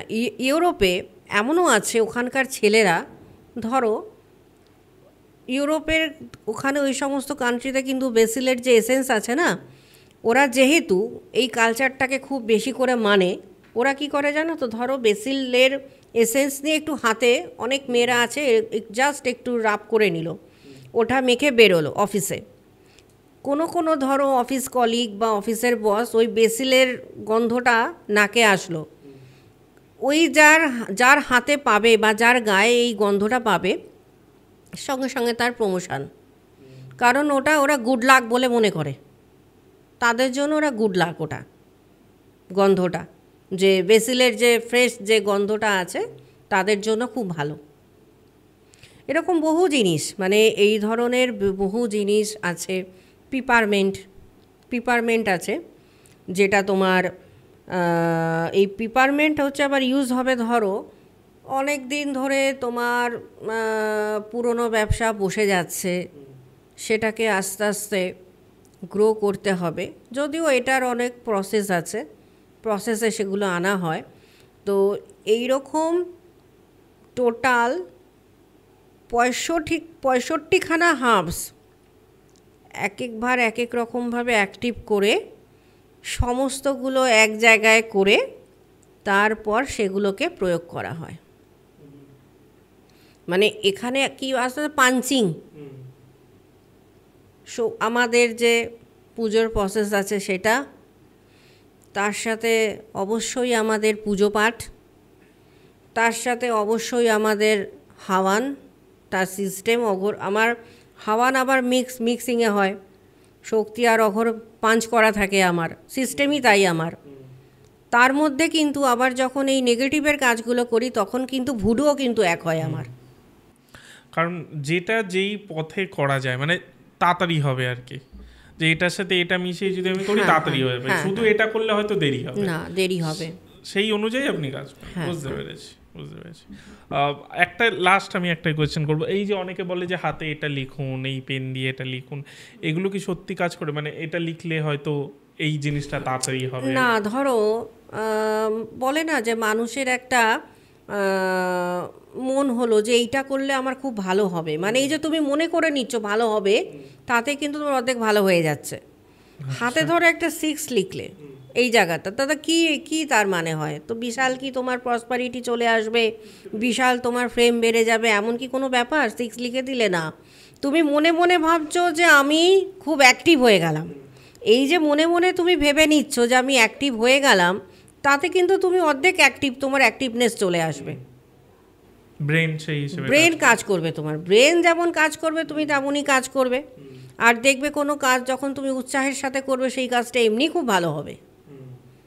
মানে মানুষ এটাকে মাথার মধ্যে বসিয়ে নেয়, যেমন এই যে বসেই নিয়েছে ভুডু কনসেপ্ট, ব্ল্যাক ম্যাজিক, বাবা তার মানে ব্ল্যাক ম্যাজিক করে দিচ্ছে, এক্ষুনি আত্মা ধরছে, মানে আত্মা ধরবে, আর যেখানে বলবো সেখানেই ম্যাডাম পাঠিয়ে দেবে আত্মাটা। মানে সেই আমার খাঁচায় 4টে পাখি আছে, পাখি বার করলাম, দিয়ে দিলাম, যা ওকে মেরে দে, মানে এইরকম একটা ব্যাপার। কিন্তু সত্যি তো তা নয় জিনিসটা, না সত্যি তো তাই নয়। তো যাই হোক, এগুলো আস্তে আস্তে এই বিভিন্ন রকম কি হয় জানো তো, মানে বিভিন্ন রকম কথাবার্তা মানুষ এমন মানুষকে বিব্রত করে দেয় না, যে সত্যি এখনকার দিনে মানুষ কিন্তু খুব পাজেল। কারণ এটা আমি ফিল করি, কারণ ধরুন এখান থেকে এটা শুনছে, ওখান থেকে ওটা শুনছে, এবার মানুষ কি শুনছে, যেটা শুনছে সেটা ভাবছে আচ্ছা ইনি যখন বলছে সত্যি। সমস্যাটা কি জানো তো, মানে এইগুলো ইউটিউবে শুনে শুনে দেখবে, ইউটিউবে অনেকে ওই ভুল, মানে কিছু বাংলাদেশি চ্যানেল আছে, তারপরে আছে, ওরা কি করে বলো তো, ওই কিছু ইনফরমেশান দেয় না, তাতে মানুষ আরও পাজেল হয়ে যায়। কারণ কি হচ্ছে, হাফ ইনফরমেশন, হাফ, পুরোটা বলবে না তো, পুরোটা বলবে না এই তো যে ওটা এই কি যে করতে আজকে আপনি হবে। যেমনি বললেন যে আমি ওর জন্য জিজ্ঞেস করলাম তুলসী পাতার ক্ষেত্রে আর ওই ইয়ের ক্ষেত্রে যে মন্ত্র আছে কিনা, আপনি যেটা বললেন তুলসী পাতার ক্ষেত্রে মন্ত্র নেই কিন্তু ওটার ক্ষেত্রে মন্ত্র আছে। তো এই জিনিসটাই মানে এই যে আপনি ফুল ইনফরমেশনটা দিলেন, হ্যাঁ, এটা মানে ম্যাক্সিমাম লোক দেয়ই না। না এটা দিতে হবে, আর সঠিকটাও জানতে হবে, সঠিক প্রসেসটাও জানতে হবে। এই মানে এই যে আমি বলে দিচ্ছি বেসিল দিয়ে, তার মানে এই না, অনেকেই আছে নিন আপনি এটা বেসিলটা হয়তো হ্যাঁ।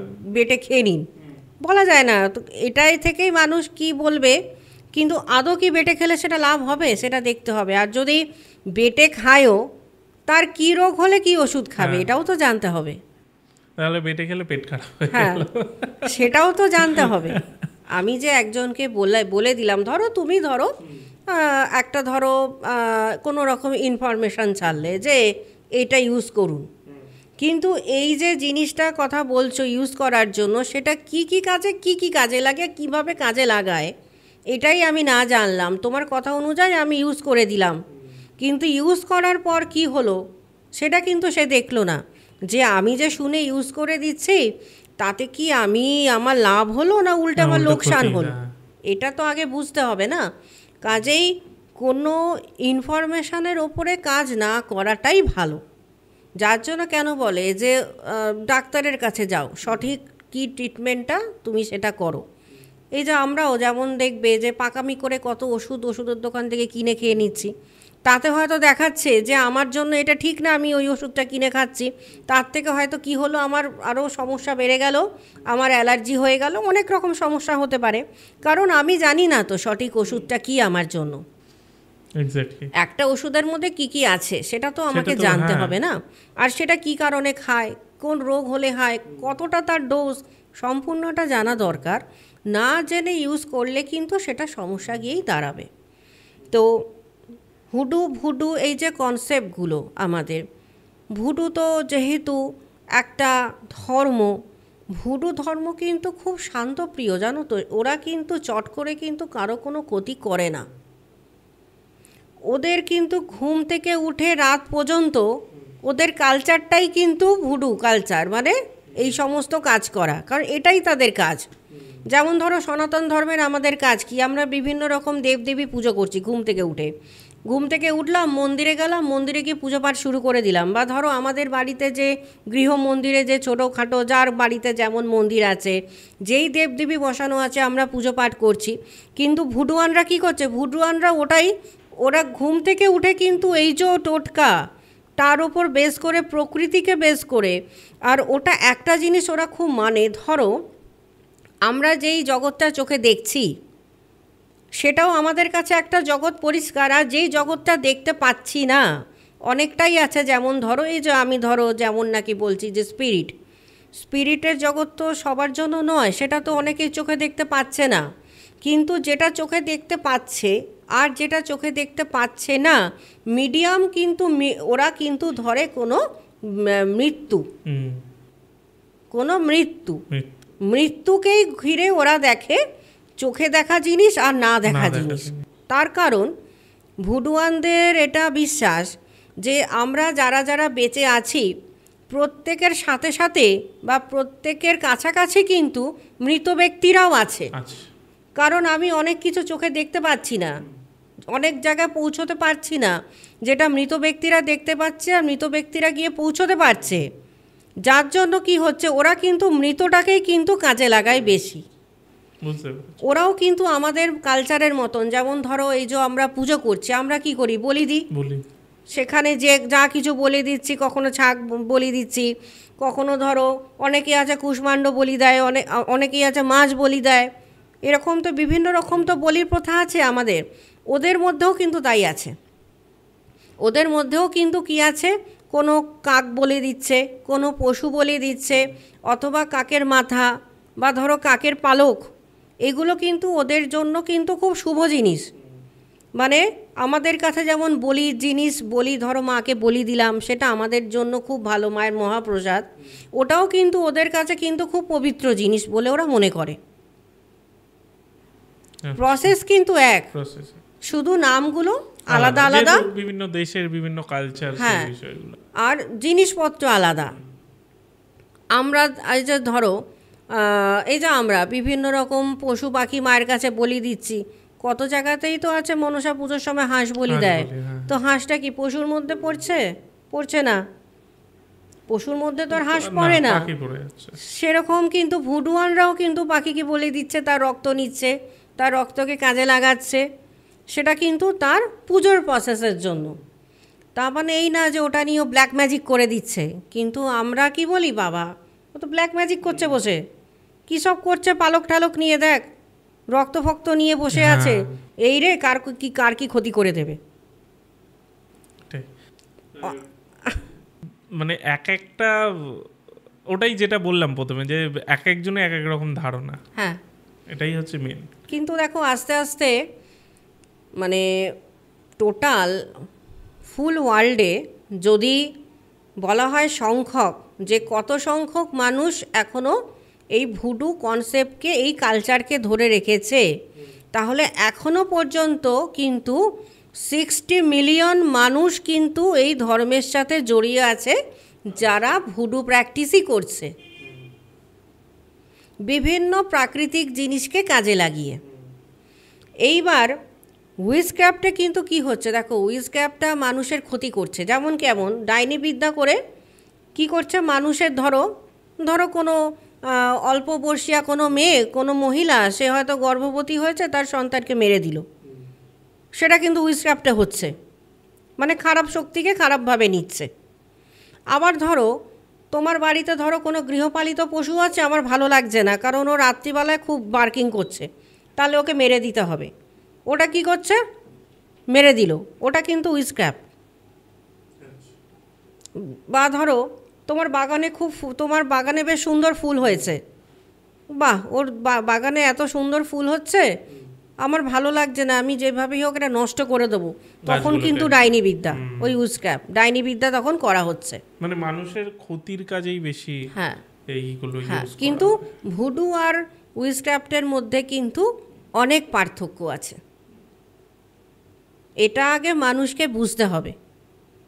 যে ভুডু প্র্যাকটিস করছে মানে এই না সে ব্ল্যাক ম্যাজিক করে মানুষকে মেরে দিচ্ছে, আর পুতুলের মধ্যে খারাপ আত্মাকে ডেকে এনে উনি খারাপ কাজেই শুধু লাগাচ্ছে না। আমার মনে হয় আজকের এই পডকাস্টটা যারা দেখবে তাদের কাছে অনেকটাই ক্লিয়ার হয়ে যাবে যে মানে ম্যাক্সিমাম লোকের এটাই ধারণা, আমিও মানছি, যে কোনো একটা বিষয়ে মানুষ জানলেই সেটাকে ব্ল্যাক ম্যাজিকের সাথে কানেক্ট করে দেয়। তো সেক্ষেত্রে আপনি যেভাবে ক্লিয়ার করলেন যে এই ভুডুর ব্যাপারটা যে সবসময় ব্ল্যাক ম্যাজিক নয়, এটা একটা হোয়াইট ম্যাজিক। আর যে কোনো জিনিস, মানে যদি আমি ব্ল্যাক ম্যাজিকও ধরি, এই যে স্তম্ভন যেটা, এটা তো একটু আগে যেটা আমরা ওই সময় ডিসকাস করছিলাম, যে আপনি কি বললেন, স্তম্ভন তো একটা লোকে ভাবে ব্ল্যাক ম্যাজিকই, কিন্তু আপনি যেভাবে বললেন যে না, এটাকে কিন্তু মানে আপনি যে প্রসেসটা বললেন ওটা তো কাইন্ড অফ হোয়াইট, মানে কাউকে ক্ষতি করছে, সেই ক্ষতি করার থেকে আটকাচ্ছে, স্তম্ভন করে দিচ্ছে, তার মানে ওই ব্ল্যাকটাই তো তখন হোয়াইট হয়ে যাচ্ছে। এটাই তো খেলা, মানে এটাই খেলা। মানুষের চিন্তা ভাবনাটাকে আমার মনে হয় পাল্টাতে হবে, যে সবসময় সবকিছু ব্ল্যাক না, ব্ল্যাকের মধ্যে হোয়াইট আছে আর কি, ব্ল্যাকের মধ্যে হোয়াইট আছে, এটা সবসময় ব্ল্যাক দেখলে হবে না। কারণ লোকের ধারণা আছে, যেটা আমি প্রথমেই বললাম, যে আপনাদের ভাবে যে এরা এই করে দিচ্ছে, ওই করে দিচ্ছে, মানুষের ক্ষতি করছে, আপনাদের এখানে পাঠানো উচিত, ওখানে পাঠানো উচিত, এগুলো কিন্তু আসে, দেখবেন কমেন্টও আসে। কিন্তু লোকে এটা ভাবে না যে ওটা সবসময় নয়, যেটা দেখছে সেটা সবসময় নয়। মানুষ সবসময় দেখছে ব্ল্যাক ম্যাজিক শুনতে শুনতে, মানে তারা কিন্তু ব্ল্যাক ম্যাজিকের মধ্যে নিজেরাই ঢুকে গেছে। তারা নিজেরাই ঢুকে গেছে। ধরো ঘুম থেকে উঠছে, ব্ল্যাক ম্যাজিক, ঘুম থেকে ঘুমোতে যাচ্ছে, আমাকে ব্ল্যাক ম্যাজিক। এখন সমস্যাটা হচ্ছে কি বলুন তো, মানে কিছু একটা হচ্ছে, হয়তো জ্বর হয়েছে বা কিছু হয়েছে, তাতেও ভাবছে ব্ল্যাক ম্যাজিক হয়েছে, না এরকম হয়ে যাচ্ছে। হ্যাঁ, এইটা তো হয়েছে, কিন্তু কিছু সংখ্যক মানুষ আছে যারা তো করছেও। হ্যাঁ, ওর জন্যই তো হচ্ছে। কিছু সংখ্যক লোক আছে, আমি তোমাকে সুস্থ করতে পারবো না, কিন্তু আমি তোমাকে মেরে দিতে পারবো, আমি তোমাকে মেরে দিতে পারবো। এই যে যেমন ধরো, এই যে আজকের দিনে দাঁড়িয়ে এই যে ধরো মানুষকে যে সুস্থ করবার চেষ্টা করছি, সেই জায়গা থেকে বার করে আনতে চেষ্টা করছি, তার সাথে কিন্তু আমার এদিকে দশমহাবিদ্যাও রয়েছে, তার সাথে যদি বলো আমার নিজের অঘোরাচারও রয়েছে, তার সাথে কিন্তু যদি বলো ভুডু, কারণ আমি হার্বস ইউজ করি আমার কাজে, সেটাও আছে। তো একটা কিন্তু মিক্সিং উপায় যেটা হয়েছে, আমার উদ্দেশ্য হচ্ছে যেরকমভাবেই হোক আমি তাকে সেই জায়গাটা থেকে বার করব। ব্ল্যাক ম্যাজিক করে এসছো ভালো কথা, আমি কিন্তু এই ব্ল্যাক ম্যাজিকটাকেই হোয়াইট ম্যাজিক দিয়ে আমি রিমুভ করব। তো এইটা কিন্তু তার মানে ব্ল্যাক ম্যাজিক না যে ব্ল্যাক ম্যাজিক হয়েছে আমি ব্ল্যাক ম্যাজিক করে ওটাকে ঠিক করে দিচ্ছি না। ব্ল্যাক ম্যাজিক যদি আমি রিমুভ করি তাহলে কিন্তু আমাকে হোয়াইট ম্যাজিক দিয়েই কিন্তু রিমুভ করতে হবে, কারণ ম্যাজিকের মধ্যে সবথেকে উন্নত হচ্ছে হোয়াইট ম্যাজিক, আর সবথেকে নিম্ন গ্রেডের ম্যাজিক হচ্ছে ব্ল্যাক ম্যাজিক। এই ভুডু আর উইচক্রাফটের মধ্যে আকাশ আর পাতালের পার্থক্য, এটাকে মানুষকে বোঝা দরকার। আচ্ছা হচ্ছে আজকের পডকাস্টটা দেখার পর মানুষ বুঝতে পারবে। আর আজকের পডকাস্টটা সত্যি অন্যরকম হলো, যেটা আমি প্রথমে বলছিলাম যে আর ব্ল্যাক ম্যাজিক করবো না, অনেক ব্ল্যাক ম্যাজিক হয়ে গেছে। আর মানে আমাদেরও দর্শক বলছে যে ব্ল্যাক ম্যাজিকের থেকে বেরিয়ে কিছু করো। যেমনি আজকে আমরা কুবজিকা তন্ত্র নিয়ে বা ওই বিষয়টা নিয়ে টোটালি আলোচনা করলাম, এটা একদম ডিফারেন্ট। মানে হয়তো এই নিয়ে হয়তো কি 100% এই নিয়ে পডকাস্ট বাংলায় অন্তত হয়নি, এটাই হয়তো ফার্স্ট। আর তার সাথে যেভাবে আপনি আজকে ব্ল্যাক ম্যাজিক, যেটা আমি আগের দিনও বলছিলাম যে ব্ল্যাক ম্যাজিক করবো না, কিন্তু আপনি যেভাবে ব্ল্যাক ম্যাজিকটাকে চেঞ্জ করে আপনি বললেন যে না, ব্ল্যাকের মধ্যেও হোয়াইটটা রয়েছে, হোয়াইটটাকে দেখতে হবে, কেউ দেখে না, সেটা কালোর অন্ধকারে ঢেকে যায় হোয়াইটটা। এটাই মানে খুবই ভালো লাগলো আজকে আপনি আসলেন। আপনার কেমন লাগলো? আমার তো সবসময় ভালোই লাগে, কারণ সত্যি আজকের দিনে আমার দর্শক বন্ধুদেরকে আমি চাই যে কিছু কিছু মানে যেগুলো তারা মাথার মধ্যে নিয়ে রেখেছে যে ভুডু করছে তার মানে ব্ল্যাক ম্যাজিক করছে তার মানে উনি যখন খুশি যেখান দিয়ে খুশি মানুষকে যাকে বলে দেবো তাকেই উনি মেরে দেবে, এই যে একটা কনসেপ্ট মাথার মধ্যে নিয়ে রেখেছে, এই কনসেপ্টটাকে ক্লিয়ার করা দরকার। ঠিক আছে, আর হোয়াইট ম্যাজিক আর ব্ল্যাক ম্যাজিকের মধ্যে অনেক ডিফারেন্স আজকে হয়তো কিছুটা আমি হয়তো ক্লিয়ার করতে পেরেছি, আরও কিছু বলার থাকে কিন্তু সেগুলো আমরা বলতে পারি না, কারণ সব কিছু তো এইভাবে ওপেনলি তো ক্যামেরার সামনে বলা যায় না। এইরকম দেখো, যেমন এটা যেহেতু ইউরোপিয়ান কালচার, ঠিক আছে, উইচক্রাফট, সেরকম ইউরোপিয়ানদের মধ্যে তো আবার তোমার প্ল্যানচেটও আছে। প্ল্যানচেট নেই? আত্মাকে তারা ডাকছে না? অবশ্যই, তারাও তো ডাকছে আত্মাকে। আজকে ধরো যদি আমরা ভুডুয়ানরা যদি ধরো যারা ভুডু প্র্যাকটিস করে তারা যদি আত্মাকে ডেকে এনে পুতুলের মধ্যে বসাচ্ছে, তো প্ল্যানচেটেও তো একটা মানুষকে তো আত্মাকে ডেকে আনছে। আমি একটা সময় এরকম আমার এক বন্ধু এসেছিলো রাশিয়া থেকে, ও প্ল্যানচেটের খুব প্র্যাকটিস করে, মানে এটা ওর একটা কিন্তু একটা হবি, এটা কিন্তু মানে ও করেন, এটা হবি। তো ও একদিন এরকম পাগলামিতে ওর একদিন আমিও বসেছিলাম সেখানে, যে জিনিসটা প্ল্যানচেটটা যে করছে সেটা কিভাবে করছে, এটা একটা খুব কৌতূহল ছিল, কারণ প্ল্যানচেট এটা যে শুনতাম কিছুই না, মানে একটা টেবিলের মধ্যে রাউন্ড মতন একটা হোয়াইট কালারের একটা পিসবোর্ড রাখা হলো, তার মাঝখানটা কিন্তু গোল করে ফুটো করা, যার মধ্যে একটা পেন্সিল ঢোকানো থাকে, তার নিচে একটা খাতা দেওয়া থাকে পেপার।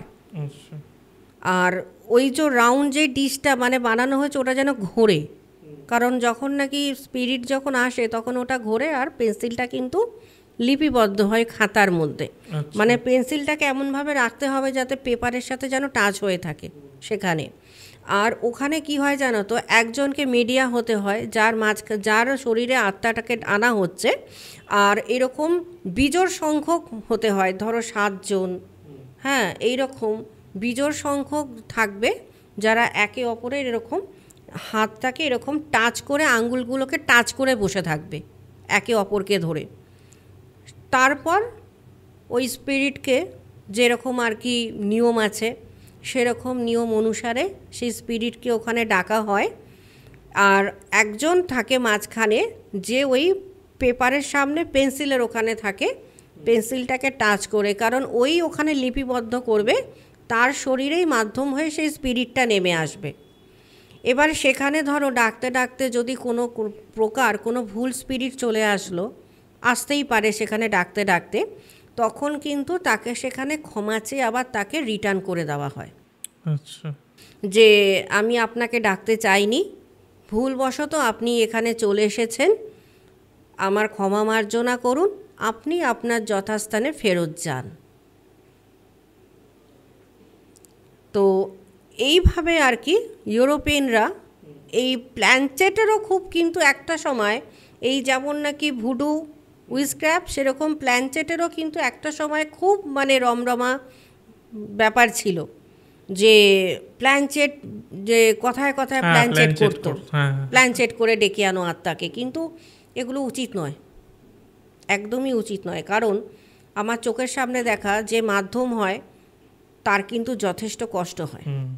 মানে এটা কি আত্মা চলে যে গেল তারপরও কষ্ট থাকে? আসার সময় তো মানে তার শরীরে একটা বিশাল ধকল, একটা স্পিরিট আসছে, তার সে হচ্ছে মাধ্যম, তার মাধ্যমে স্পিরিট কথা বলছে, এটা কি কম মানে শরীরের শক্তি যায় তাতে তো কম হয় না তার ওপর। কাজে এই সমস্ত প্ল্যানচেট জিনিসটা আমার কাছে কনসেপ্টটা একদম ভালো লাগে না।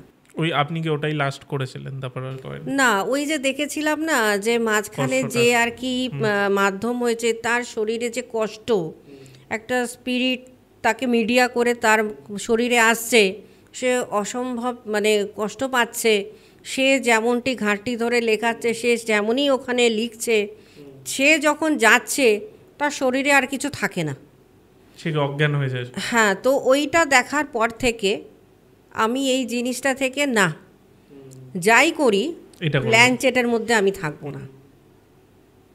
ওটা আমার কাছে মানে খুব একটা কি বলবো, মারাত্মক একটা দৃশ্য ছিল সেদিনকার।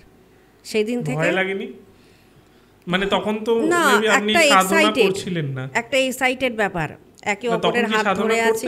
না, সাধনা তখন করতাম।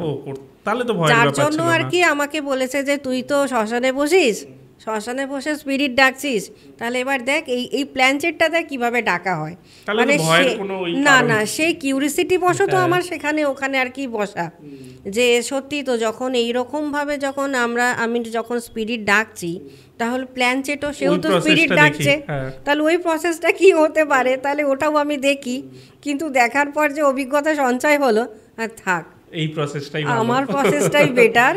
আমি তাতে শ্মশানে বসে থাকি, চিতায় বসে থাকি, অন্তত কাউকে আমি কষ্ট দিচ্ছি না। প্ল্যানচেট করা মানে আমি অপরকে কষ্ট দিচ্ছি, সেই স্পিরিটেরও কষ্ট, যার মাধ্যম হয়ে আসছে তারও কষ্ট। তো সেদিন থেকে ডিসাইড করলাম না, এইটা করা যাবে না, এটা বাদ দিয়ে আমারটাই আমি ঠিক জায়গায় আছি, ওটাই বেটার। Thank you. আবারও বলছি যে খুবই ভালো লাগলো, মানে শেষ করেও আর একটা আমরা গল্প শুনলাম খুব সুন্দর, মানে এটা না শুনলে আর শোনা হতো না। আসলে এটা বলার কারণ যেহেতু ইউরোপিয়ান জিনিসটা কিছুটা ঢুকিয়ে দিয়েছি, ভুডুটা নিয়ে আলোচনা করছি, তো এটাও তো একটা ওদের একটা যে প্ল্যানচেট, তো যার জন্য আর কি, আর যেহেতু আমার চোখের সামনে এটা দেখা একটা অভিজ্ঞতা, তাই মানে না, আমার দর্শক বন্ধুদেরকে যখন সবটা শেয়ার করছি, এটাই বা কেন বাদ রাখি, এটাও তাহলে শেয়ার করি। এটাও খুব ইন্টারেস্টিং একটা অভিজ্ঞতা, খুবই ভালো লাগলো। আশা করছি আমরা আবার খুব তাড়াতাড়ি আবার দেখা হবে সকলের সাথে। একদম, থ্যাংক ইউ।